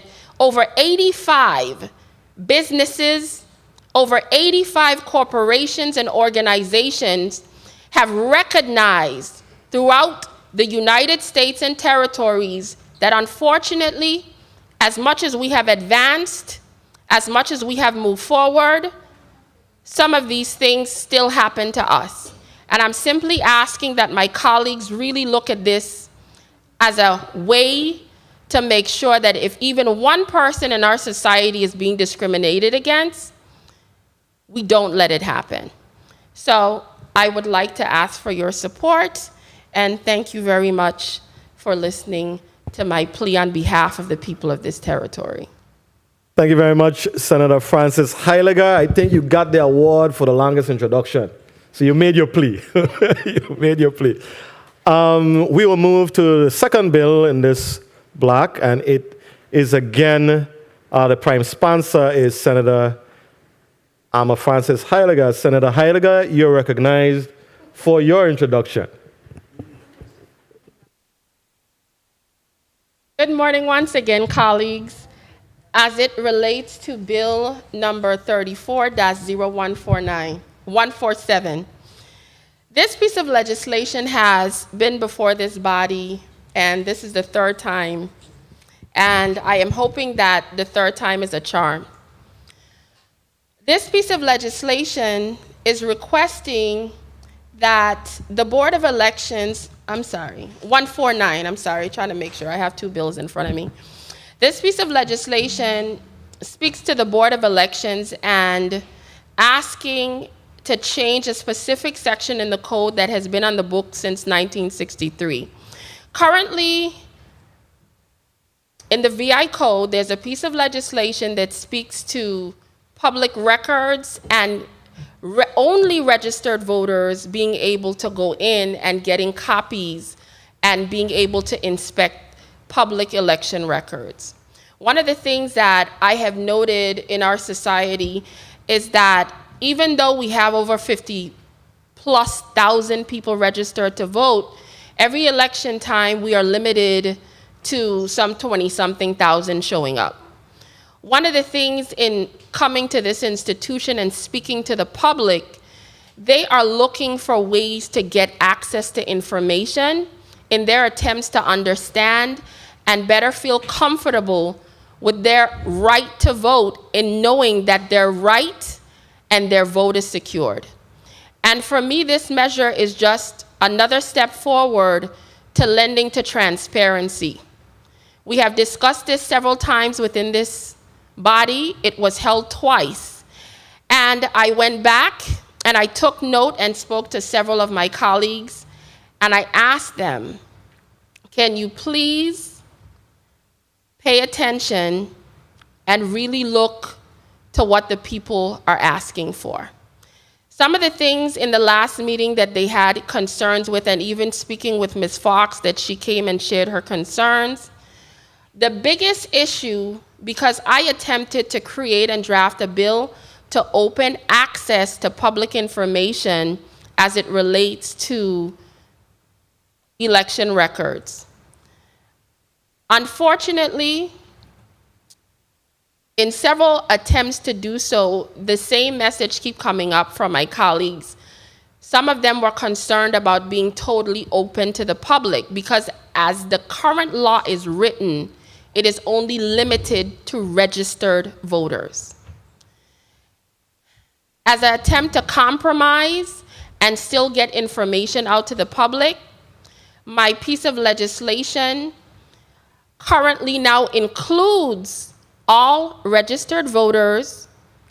And after speaking to colleagues as well as listening to the testimony, and specifically some of the concerns where they felt that if you left the records just open to the public, some individuals will come in for malicious reasons, collect the data and information to sell for commercial purposes. Now, I'm going to sit here and say this to you. Whether somebody is registered or unregistered, it is up to the human being whether they have malicious purposes or not. But in our attempts to protect and make sure that there are some limitations, during the testimony of Ms. Fox, she did share with us that she does not believe commercial use, and I'm going to quote, commercial use does not include scholarly, journalistic, political, including political fundraising, or governmental purposes, media uses, or candidate uses. We spoke about this on the floor, and we talked about referencing a California law that spoke to these things.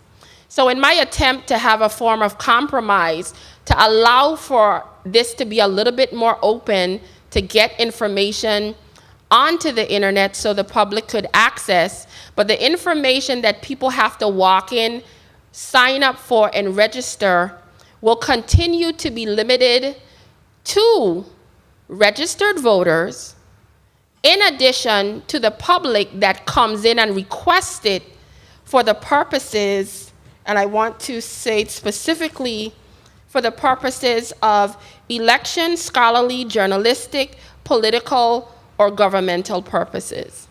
And if they do come in and make those requests, the information, once they fill out the form like they currently do right now, and the information that we are requesting, physical address, their mailing address, contact information. This is a form that was shown to us here on the Senate floor by the Supervisor of Elections that is currently being used, basically the same information. And as a compromise, we have limited it to those things that she shared she does not believe is for commercial use. So I'm asking my colleagues to at least allow a law that has been sitting on the books for almost 60 years to be updated in a way that we could move to modern times, give people access to more information, and allow them to be able to see the transparency of this government in our attempts as lawmakers to do better. Thank you very much, and I ask for your support. Thank you very much, Senator Francis Heiliger. Colleagues, I think both bills we've heard before, were vetted. We had testifiers come before us, so we're not going to have a lot of time afforded to these bills. I'm going to give, we'll have 4 minutes. 4 minutes. We're going to start with Senator Novell Francis. Senator Francis, you're recognized for your 4 minutes. Thank you. Thank you very much, Mr. Chair. I will need 4 minutes, as you have indicated. We have had a couple stab at this particular, these two measures that's before us. I certainly have heard the debate and the discussion in respect to Bill 34-0147, the Virgin Islands Crown Act. I'll tell you that being a cancer survivor and an individual that have gone through chemotherapy and lost all of my hair, I have a different perspective on here, but I will be supporting that measure as a means of moving this bill forward. On Bill 34-0149, I'll continue to be consistent in my previous vote on this particular matter, and I'll continue to listen to the discussion and debate and make a determination at the time of voting. But I will be standing consistent with my vote on Bill 34-0149. Thank you very much for the time, Mr. Thank you very much, Senator Francis. Senator Payne, you're recognized for your 4 minutes. Thank you for the time, Mr. Chair. Discrimination, the unjust or prejudicial treatment of different categories of people or things, especially on the grounds of race, age, or sex. What that kind of stick out to me is unjust.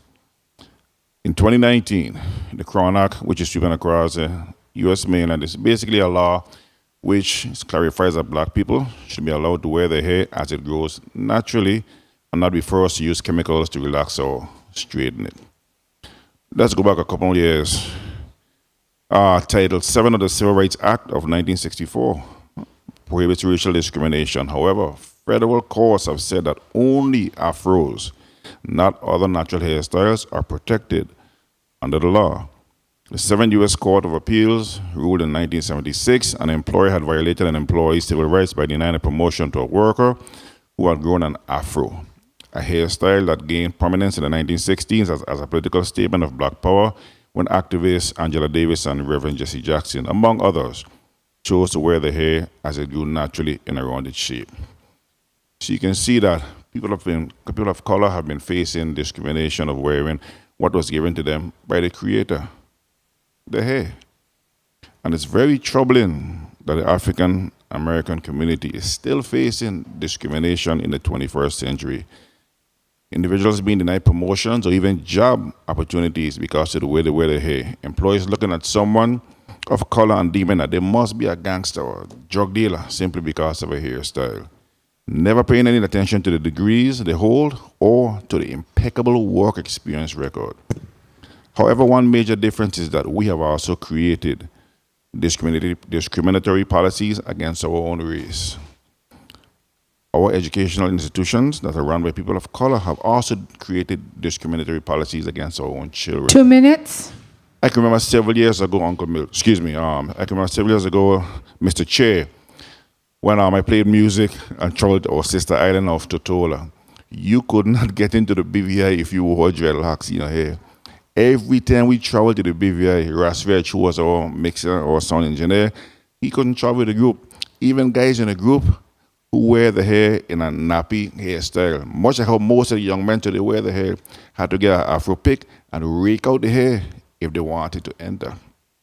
So I must say, major kudos to the bill sponsors for bringing forward this legislation to the territory as a campaign to pass a Crown Act in every state, and Congress is steadily spreading throughout the mainland.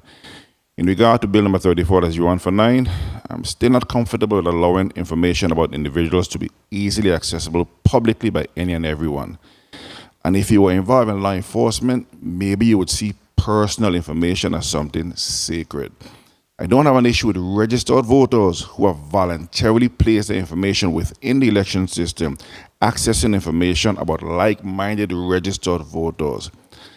But I'll see how my colleagues feel about this measure moving forward and vote accordingly at the appropriate time. Thank you for the time, Mr. Chair. Thank you very much, Senator Payne. Senator Joseph, you're now recognized for your 4 minutes. Thank you so much, Mr. Chairman. I want to really be clear on my position. I held it, and I still hold it in when I was a member of the Committee on Education and Workforce Development when this bill was initially heard, and I'm referring to Bill 34-0147 regarding creating a respectful and open world for natural hair act. At that time, my hair would be as delineated in the bill in a protective hairstyle, which was braids.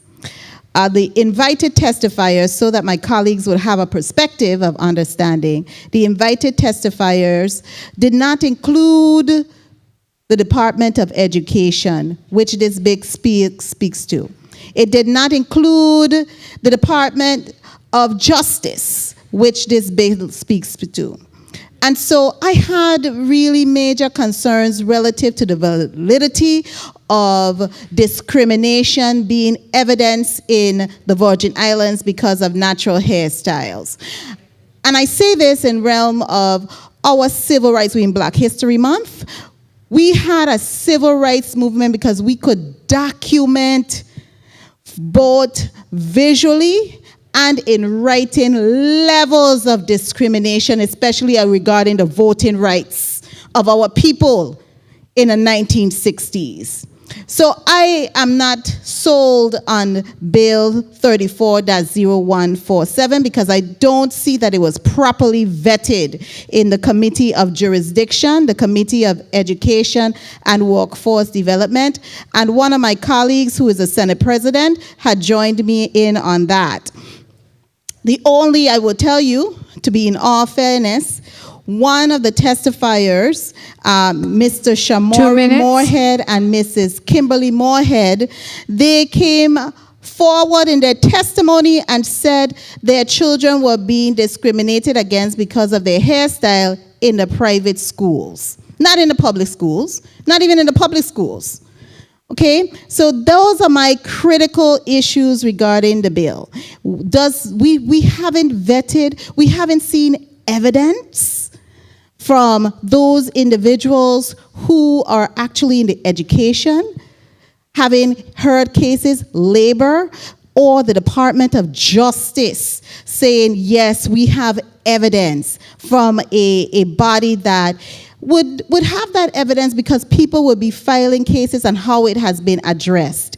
And so I will still put my concerns out because it still needs to be properly vetted, and that is my position. When bills come before us, we should always try to have a balance in who is testifying on it, not just be one-sided. And the testifiers on this measure in the Committee of Jurisdiction that it originated from, the Committee on Education and Workforce, were one-sided in the level of testifiers that were testifying on this measure. There were no testimony from any of the Department of Justice personnel, none from the Department of Education, nor from the Department of Labor. These entities are the critical entities in the Virgin Islands that deals with discrimination, and they were not even there. So I have some challenges, my dear colleagues, today voting on this particular legislation and moving it forward. I don't mind what any other 50 states have to say. I'm sorry, Mr. Chairman, I'll wrap up. You may wrap up. Thank you kindly. I don't care what any other 50 states have to say. This is the Virgin Islands. We deal with our business here differently. So that's my position. Mr. Chairman, I thank you kindly for the time. Thank you very much, Senator Joseph. Senator Johnson, you're recognized for your 4 minutes. Good morning. Thank you very much, Mr. Chair. Discrimination to one child in this territory is discrimination to all children in this territory. Today for me, tomorrow for you. And we shouldn't have to wait until a child in a public school is discriminated upon based on the style of his or her hair. So when I hear someone say that a testifier came and said that their child was discriminated in a private school, that is our children. I stand in full support of bill number 340147. I can tell you of stories that happened lately. I can tell you about a judge that went and applied for a judgeship to the Superior Court, and he wore a ponytail. And in his question in his interview, they asked him, "Are you willing to cut this ponytail?" And he says, no. He was not given that judgeship. They didn't tell him that's the reason why they didn't give him the judgeship. However, that judge ended up getting a job at the district court as a magistrate judge with the same ponytail. And I like what my colleague from the little island over there, which is called the Big Island, said. He could recall when Rastaman couldn't go to Totola from the Virgin Islands. Let's not wait for it to happen to our next person. Let's not wait for it to happen to our next child. So I stand firmly behind this, and sometimes we don't have to wait for it to happen to us. And let's stop being naive. There's a set of people coming around here, move into these territories that will do anything to keep a Rasta man from coming on the job, or a Rasta woman. So let's not play games with this, please. Let's look out for our people and make sure that we speak up and speak up loud for them. On bill number 340149, I definitely will be supporting this measure too. I can recall and through my experience in campaigning and being a part of many campaigns, some things that was never clear to me and still have not been clear to me. And sometimes when you get access to more information, you can clarify the issues or the problems that you see with this Board of Education. I can recall clearly reaching out and asking about why there wasn't more absentee ballots. And I was told it was 1 deliberate minute. to make sure that people use the machine. I can recall issues after issues in the 2014 election when they went back in the board and found people playing with ballots. So again, please, let's pay attention to what's happening around us, and let's support initiatives that's going to make us stronger people in every aspect of our territory. Thank you very much, Mr. Chair. Thank you very much, Senator Johnson. Senator Whitaker, you're recognized for your 4 minutes.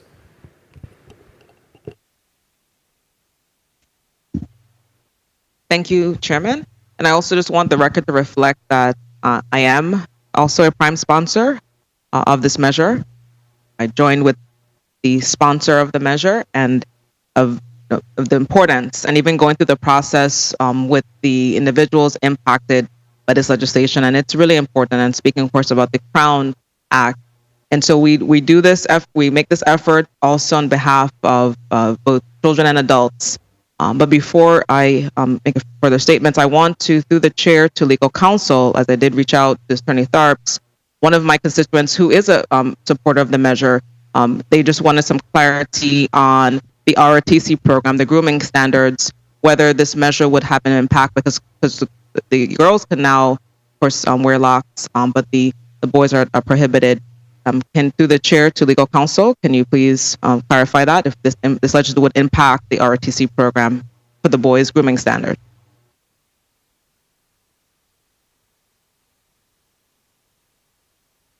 If my time could be held so we can get legal counsel to answer my question.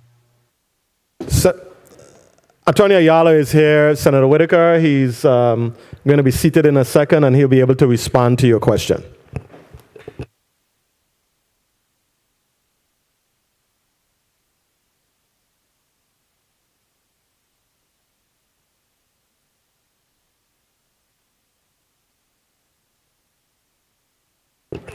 Please recognize the mic of Attorney Ayala. Through the chair to Senator Whitaker, what specific question are you asking? Can you please repeat your question, Senator Whitaker? Specifically, if the ROTC program currently does not allow boys to wear locks, the girls can now. Would this legislation have any? They just had a question. Would this have an impact on the ROTC program? Of course, is administered by the military, by the U.S. military. Through the chair to Senator Whitaker, federal law preempts local law. So therefore, if their program includes a certain grooming, then that would prevail over this legislation. I think you're familiar with that.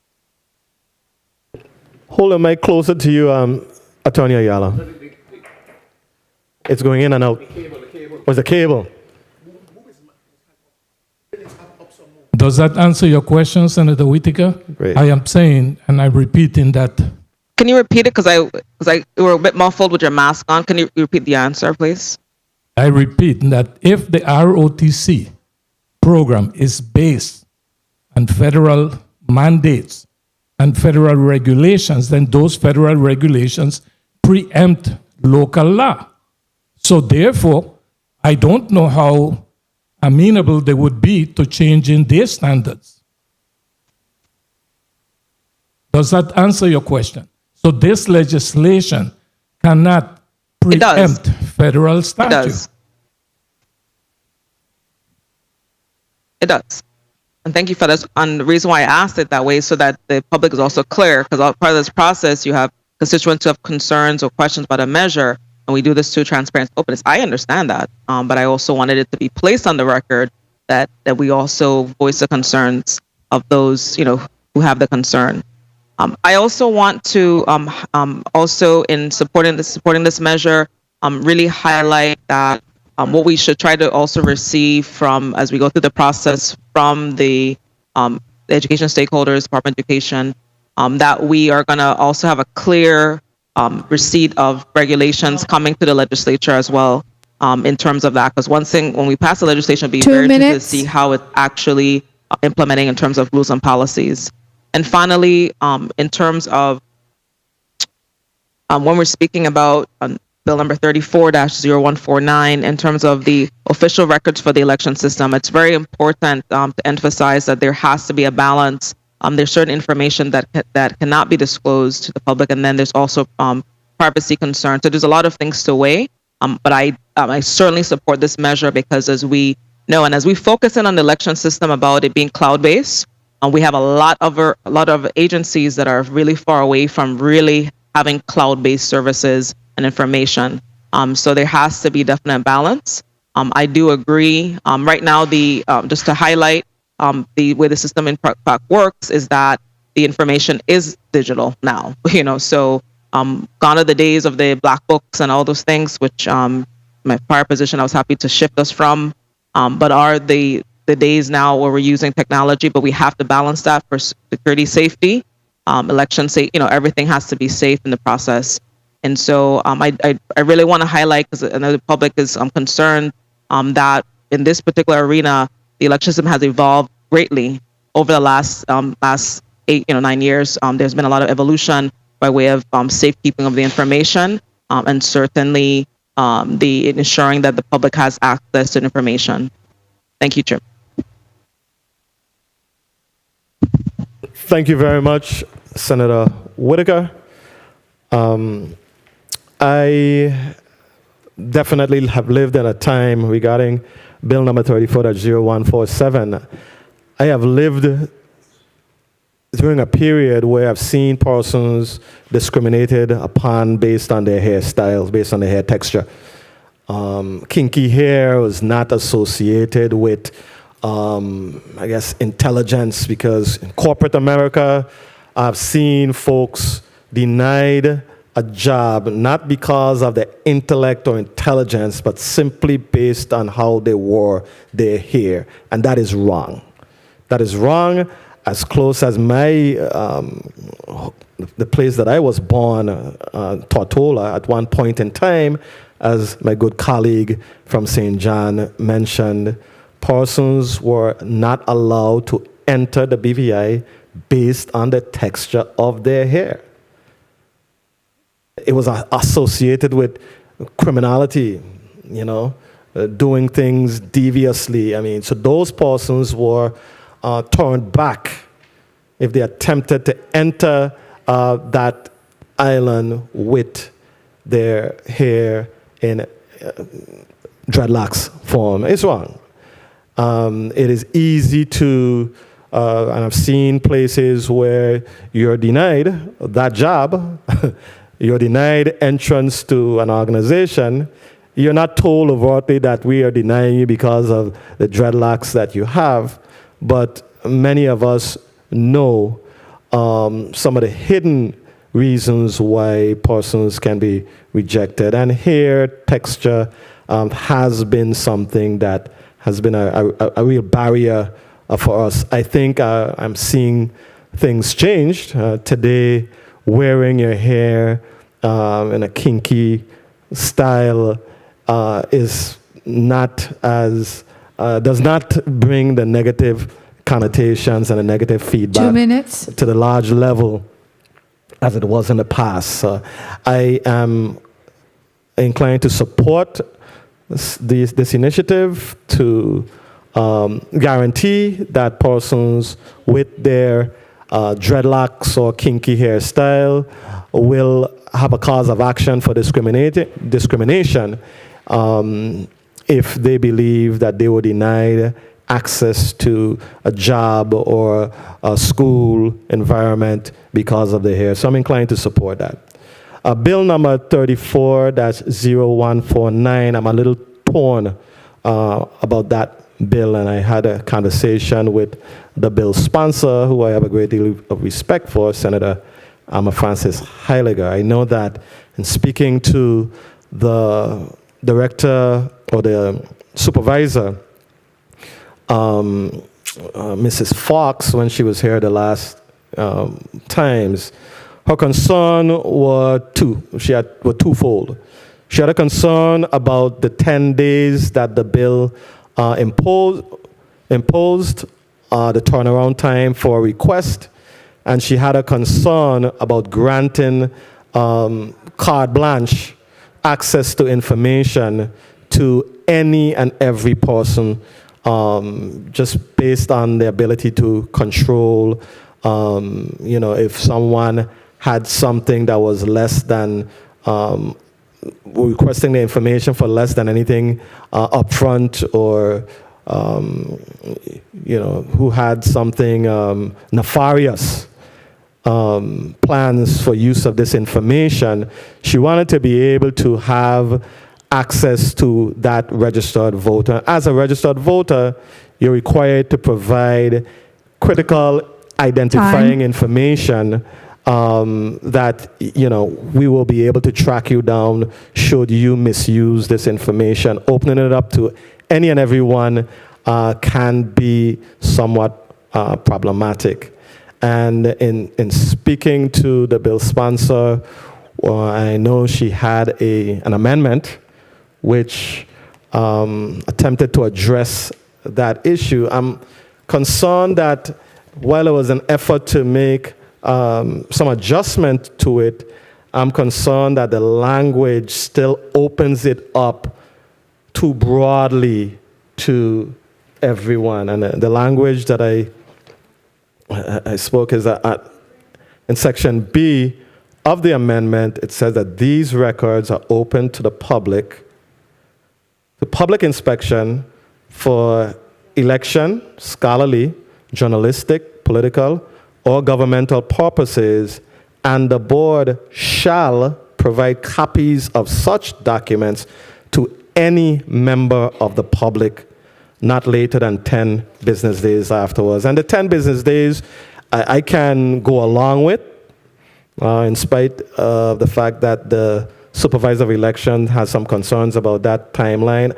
I believe that 10 business days is sufficient for the board to provide the requested information, but I am still concerned with regards to the language, which seems to do two things. At the beginning portion of the paragraph, it says, voter lists, registers, computer-generated reports, data, accounts, campaign disclosures, contracts and petitions, affidavits, or any other document bearing the signature of a voter, and any other documents in custody of the Board of Elections are open to registered voters. So in that section, it does restrict it to registered voters. But the next line is where my concerns lie.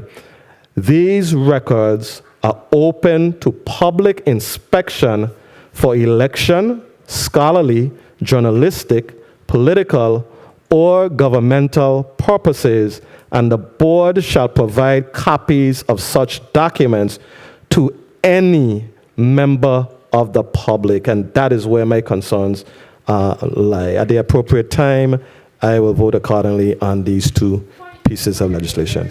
Point of inquiry, Senator Francis Heiliger, you're recognized.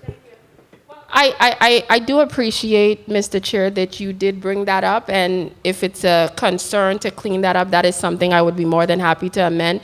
But since we have legal counsel on the floor, through the chair, could legal counsel please share with us what would be necessary, if any, because how it's written, from what our intention was, and what the law, how it's written, it says, I have the wrong one. I apologize, I picked up the two wrong amendments. You want it? Pass the one copy. Thank you. I have so much paper. How it is, what our intention was in the wake was written and through the chair to legal counsel.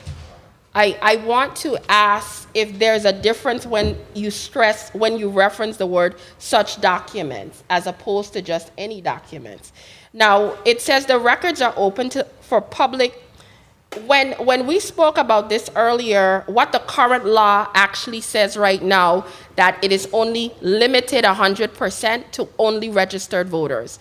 The attempt of this legislation, part of it was to open information to the public. And like I said, after speaking, the concern was it just being open-ended. So what we did is we added in this section that says the records are open to the public inspection for election, scholarly, journalistic, political, and governmental purposes, and the board shall provide copies of such documents to any member of the public no later than 10 business days. And also at the end, it speaks to the normal form that they utilize. What I would like to know from legal counsel, if anything would have to be altered, or when it references such documents, it goes back to the documents that are being required specifically under those limitations. Or would this now open it still to anybody, or when it says such documents, it goes back to documents that are requested for elections, journalistic, political, and governmental purposes?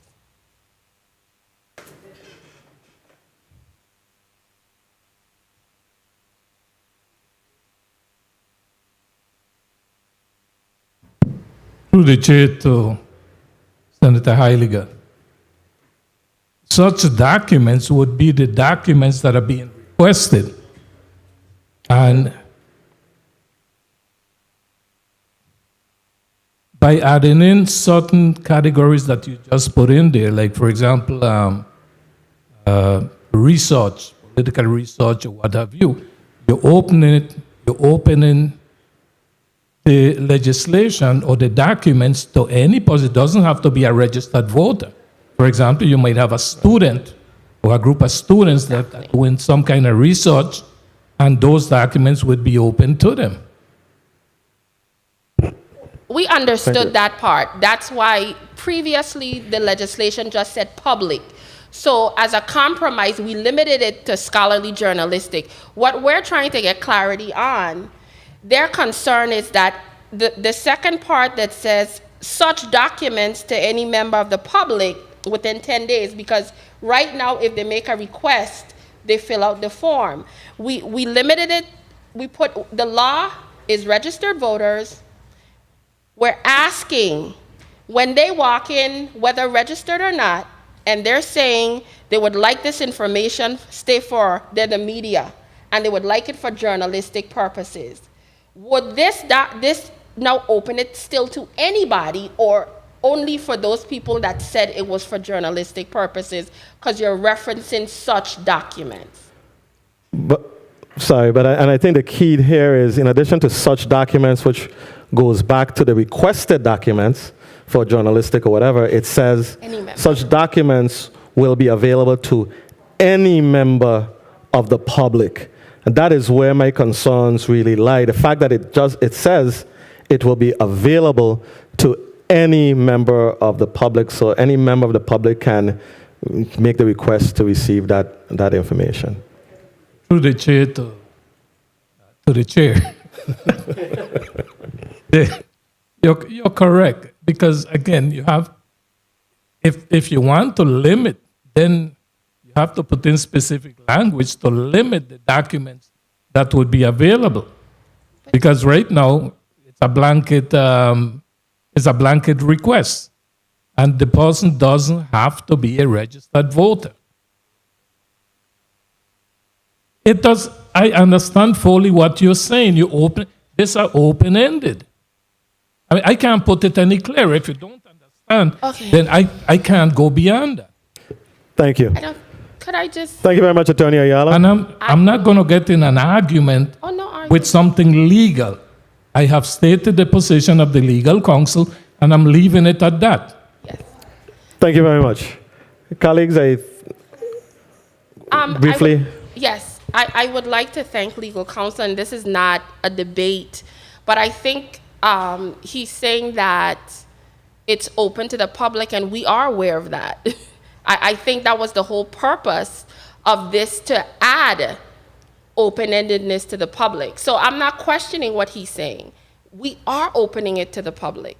We are limiting it to registered voters, and there's a second sentence that opens it to the public, but the public can only come in and request it for these purposes. So if somebody walks in and says, from the public, and they're unregistered, and they say, I would like to have this because I just want it, they can't get it. If they just walk in and say, I would like to have it because I just like to collect these as souvenirs, they can't have it. They have to be able to say, I am a journalist, I am coming in here to request this information for journalistic purposes. And then it would be granted or not. That's what I'm trying to clarify. I hear what you're saying, but my concern is that anyone can come there and say, I would like it. Point of inquiry? I would like it Point of inquiry? Anyone can come here and say, I would like it for journalistic purposes.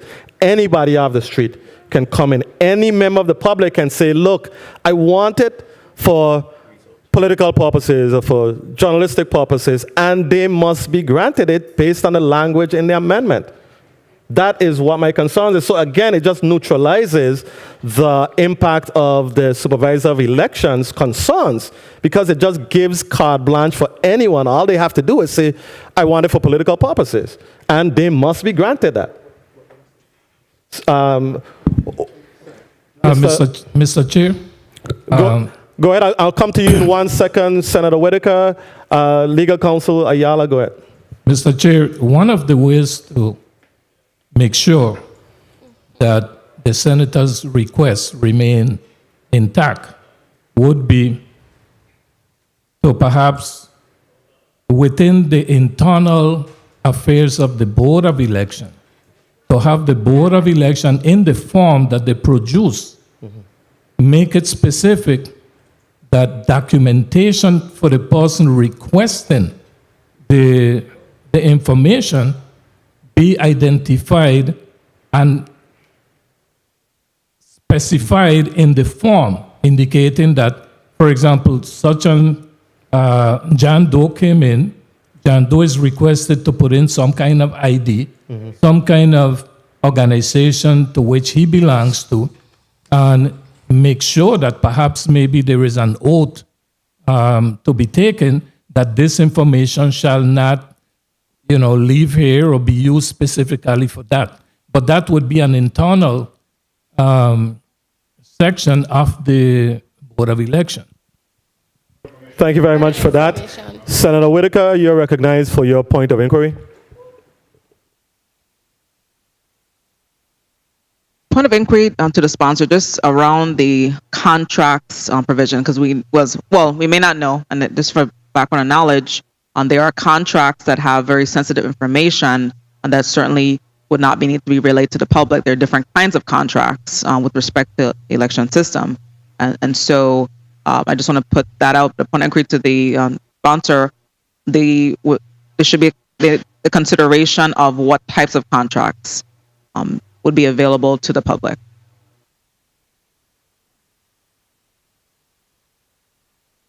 Please recognize Senator Heiliger's Through the chair mic. to the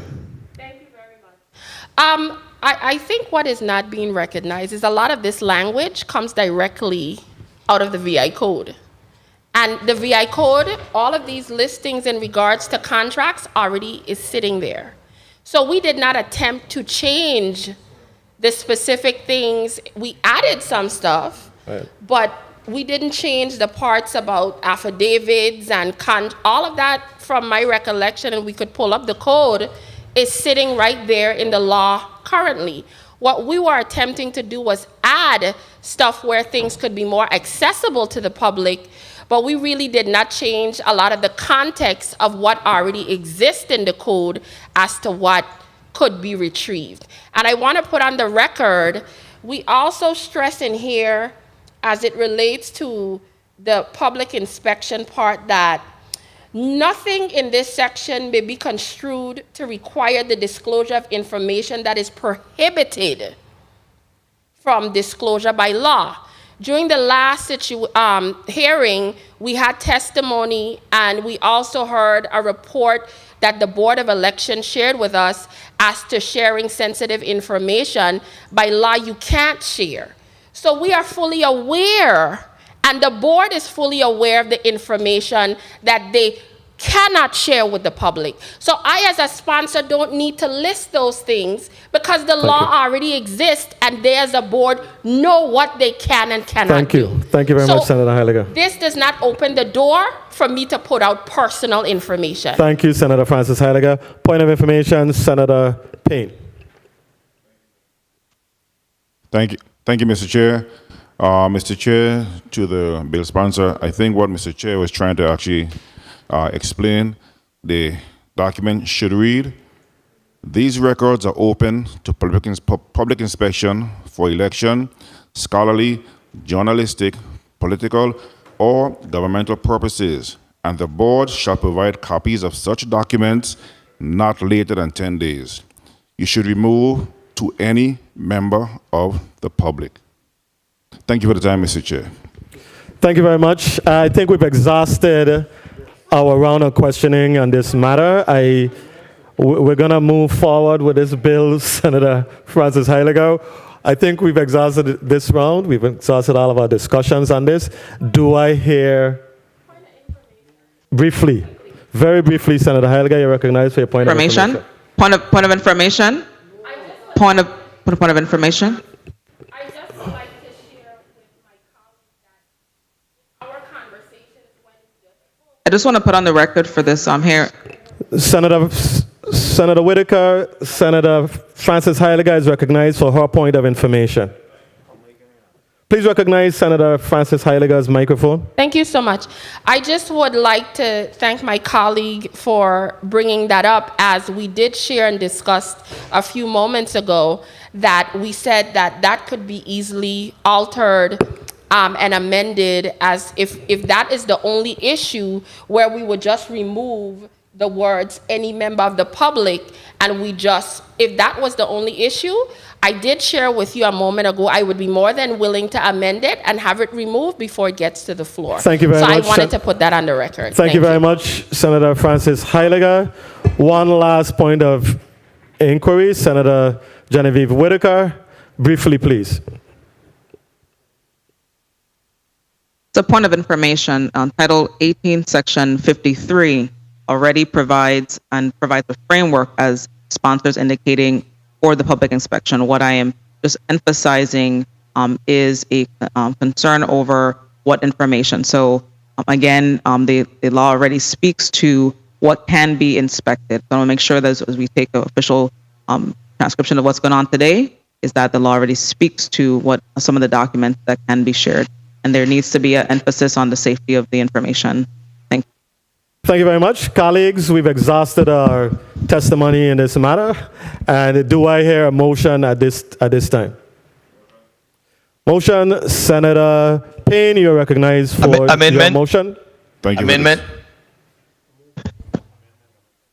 The motion is already on the floor, Senator.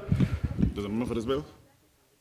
10-4. Senator Payne, you're recognized for your motion. Mr. Chair, I remove Request my motion, please. Okay, amendment. The motion withdrawn. Senator Johnson, you're recognized for your amendment. Thank you very much, Mr. Chair. Mr. Chair, I have a technical amendment to bill number 340147. Anywhere in this bill where there's 2021 inserted, I move that anywhere in the bill where there's 2021 inserted, that it be removed and 2022 will be replacing it. I so move. Properly moved by Senator Johnson. Do I hear a second? Second. Properly moved by Senator Johnson, seconded by Senator Whitaker. Hearing no objections, so ordered. Is there a motion?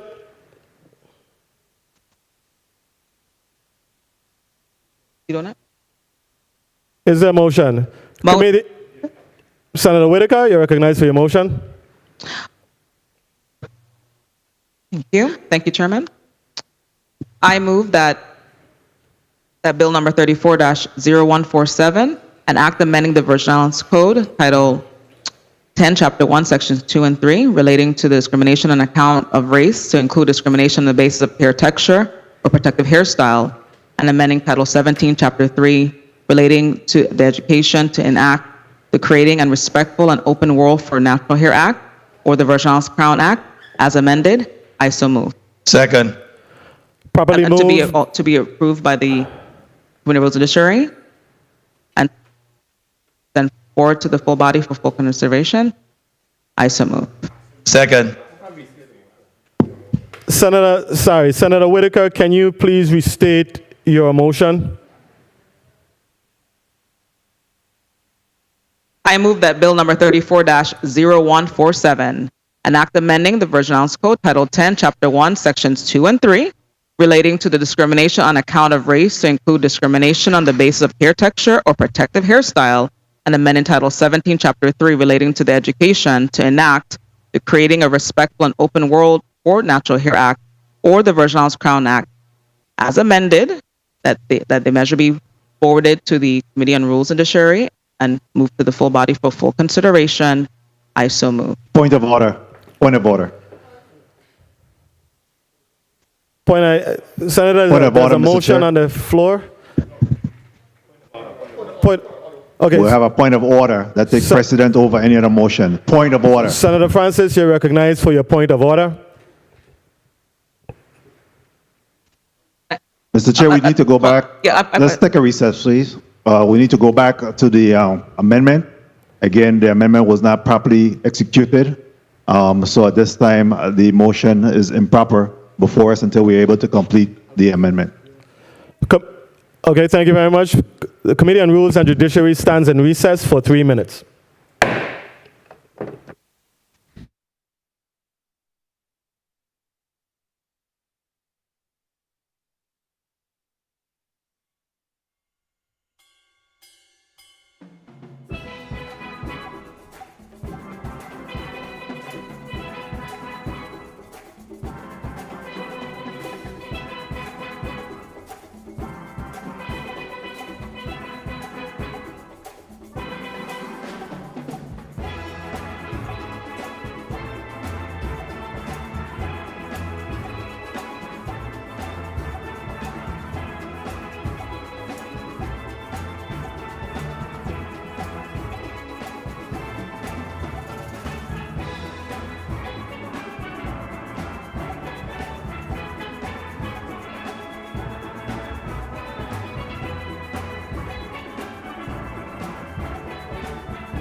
G6 Productions.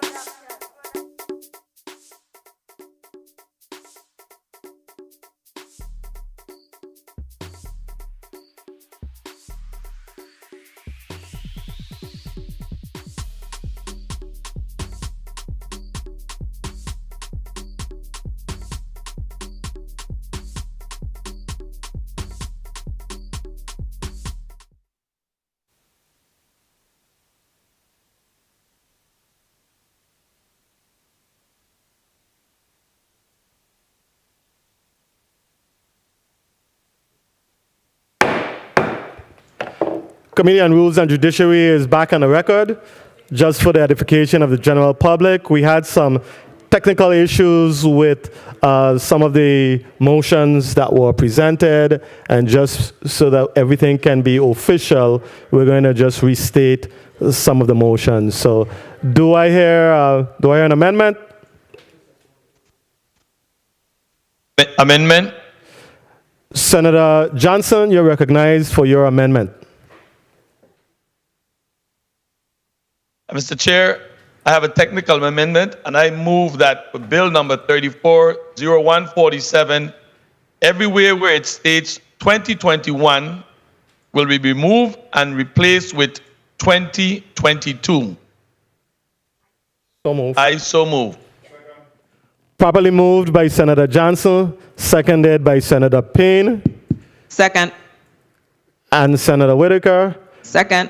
Hearing no objections, so ordered. Is there a So moved. motion? Second. Second. Do I hear a motion? Motion. I move that bill number 34-01. Senator Whitaker, you're recognized for your motion. Chairman, it's a little bit of echo on this side here. Let me start over.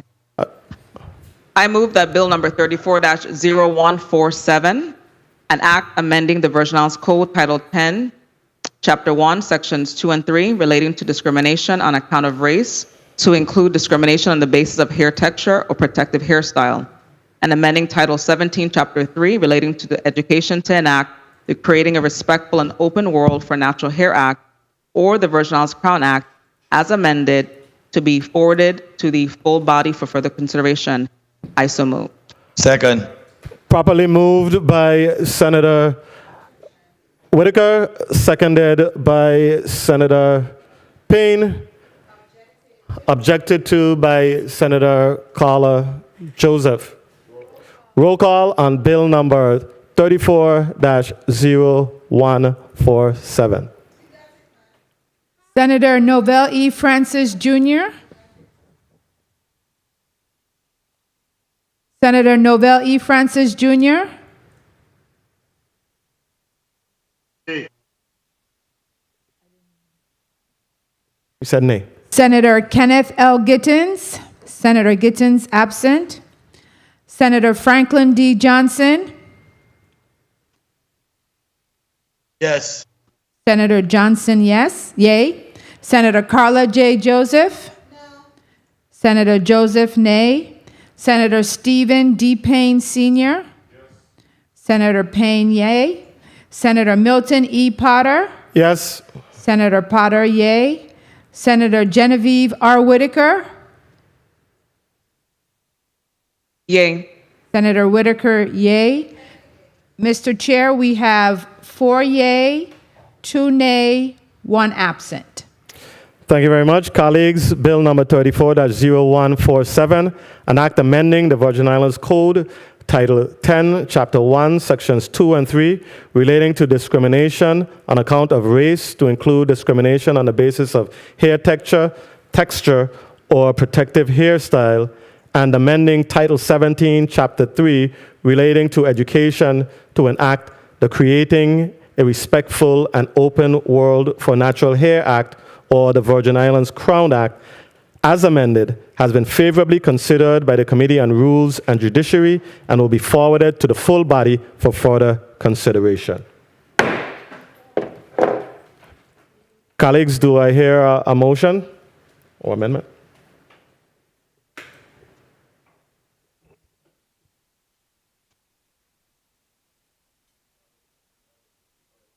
Committee on Rules and Judiciary stands in recess for 2 minutes.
We're back on the record. Committee on Rules and Judiciary is back on the record. Do I hear a motion?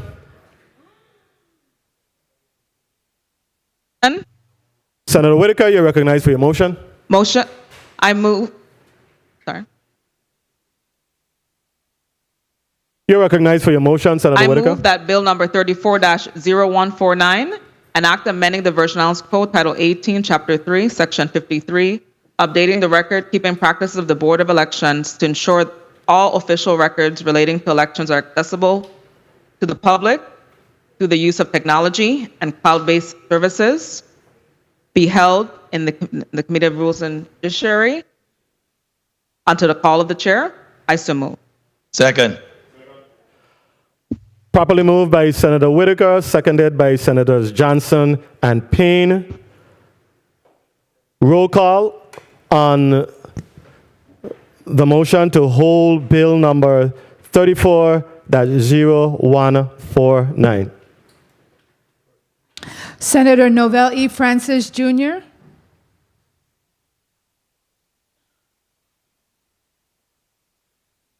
Senator Novell E. Francis Jr. Senator Kenneth L. Gittens. Senator Gittens. Senator Francis, yay. Senator Kenneth L. Gittens. Senator Gittens absent. Senator Franklin D. Johnson. Yay. Senator Johnson, yay. Senator Carla J. Joseph. Senator Joseph, yay. Senator Stephen D. Payne Sr. Senator Payne, yay. Senator Milton E. Potter. Yes. Senator Potter, yay. Senator Genevieve R. Whitaker. Yay. Senator Whitaker, yay. Mr. Chair, we have 6 yay, 1 absent. Thank you very much. Colleagues, bill number 34-0149, an act amending the Virgin Islands Code, Title 18, Chapter 3, Sections 53, updating the record-keeping practices of the Board of Elections to ensure all official records relating to elections are accessible to the public through the use of technology and cloud-based services, has been held in the Committee on Rules and Judiciary at the call of the chair. Senator Francis Heiliger, you're recognized for your point of personal privilege. Thank you so much. First of all, I would like to say thank you to my colleagues for considering these 2 pieces of legislation. As it relates to the Crown Act, I would like to say I appreciate the dialogue as we attempt to move this to the floor. I think this piece of legislation speaks for itself because no type of discrimination should ever be in our society, especially when it comes to anything that is God-given. As I would also like to express thank you to my colleagues that have signed on to that piece of legislation, Senator Genevieve Whitaker, Senator Marvin Blyden, Senator Johnson, and I really appreciate the support as we continue on this journey, and I look forward to a favorable vote on the Senate floor. As it relates to the second bill for elections, thank you once again for hearing me. I took into consideration what was said in our efforts to protect the public, but also give them the much needed transparency in order to deal with our election system. The only thing I will say is I will make the necessary amendments in order to guarantee or hope that this piece of legislation comes to fruition because the public wants transparency. I know this is what, the 3rd time, but I guarantee you I will continue to push because I am out there, I am speaking to the public, and I know what they're asking me as their representative to do, and I am here to represent them. So thank you so much, Mr. Chair, for the time, and thank you to my colleagues for your support. Thank you very much, Senator Francis Heiliger. Point of personal privilege. Senator Carla Joseph, you're recognized for your point of personal privilege, and then Senator Francis, you'll be recognized afterwards. Thank you kindly, Mr. Chairman. I just wanted to be clear on my vote for Bill number 34-0147 relative to the Crown Act and the level of discrimination that it indicates that is evident here in the Virgin Islands. Definitely, I'm in support of us as a people being able to wear our hairstyles in the natural way. My major concern is relative to the vetting. This bill specifically speaks about the university, the Virgin Islands Department of Education, the Virgin Islands Board of Education, a school district, a university. And And so, because fundamentally you want to hear what these individuals have to say about levels of discrimination in our community relative to hairstyles in the public sector, because that's what we're looking at, we did not have that discussion and dialogue with the Board of Education, the University of the Virgin Islands, nor the Department of Education. I must add that I recall that several years ago, there was a case of young people who hairstyle, it was in a newspaper, that was being, had an issue, and they were in the public schools, and the public school system rectified it.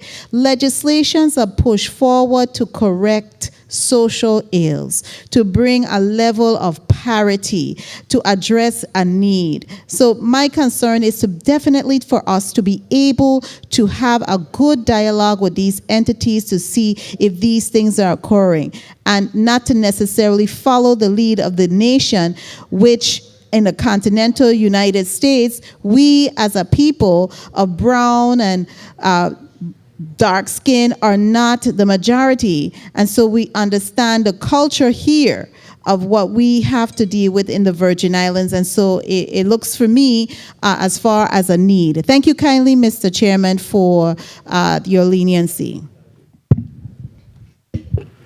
Thank you very much, Senator Joseph.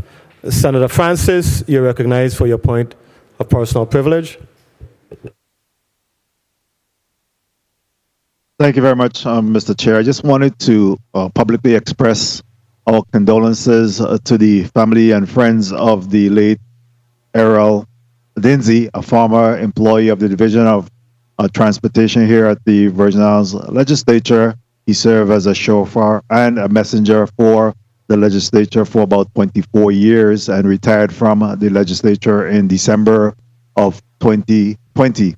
Again, he passed away recently on last Saturday, February the 5th, 2022, and we want to publicly offer our condolences on the behalf of the legislative family to his family. Thank you very much, Mr. Chair.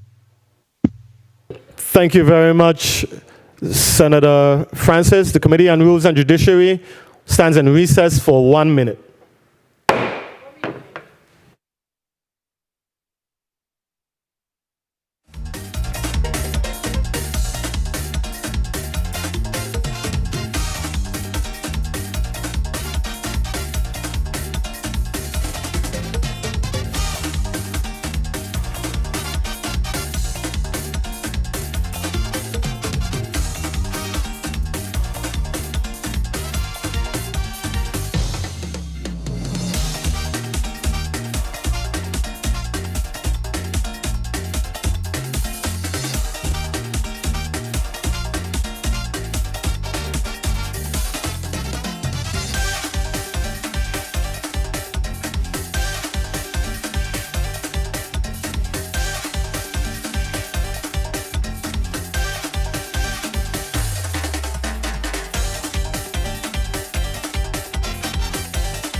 Committee on Rules and Judiciary is back on the record. A brief point of information, Senator Francis Heiliger.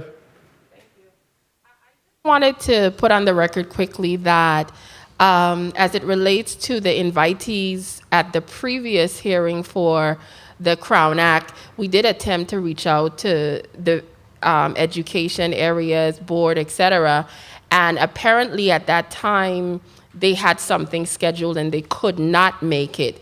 In addition, that was also the same hearing they did not show up to the second part, and the Education Committee subpoenaed them. So I just don't want it to be on the record that the attempt wasn't made, but they just were not available for that day. Thank you. Thank you very much. Colleagues, we've exhausted today's agenda. I wish to express gratitude to my personal staff, along with central staff, for their usual hard work behind the scenes, making everything happen. The Committee on Rules and Judiciary meeting is hereby adjourned.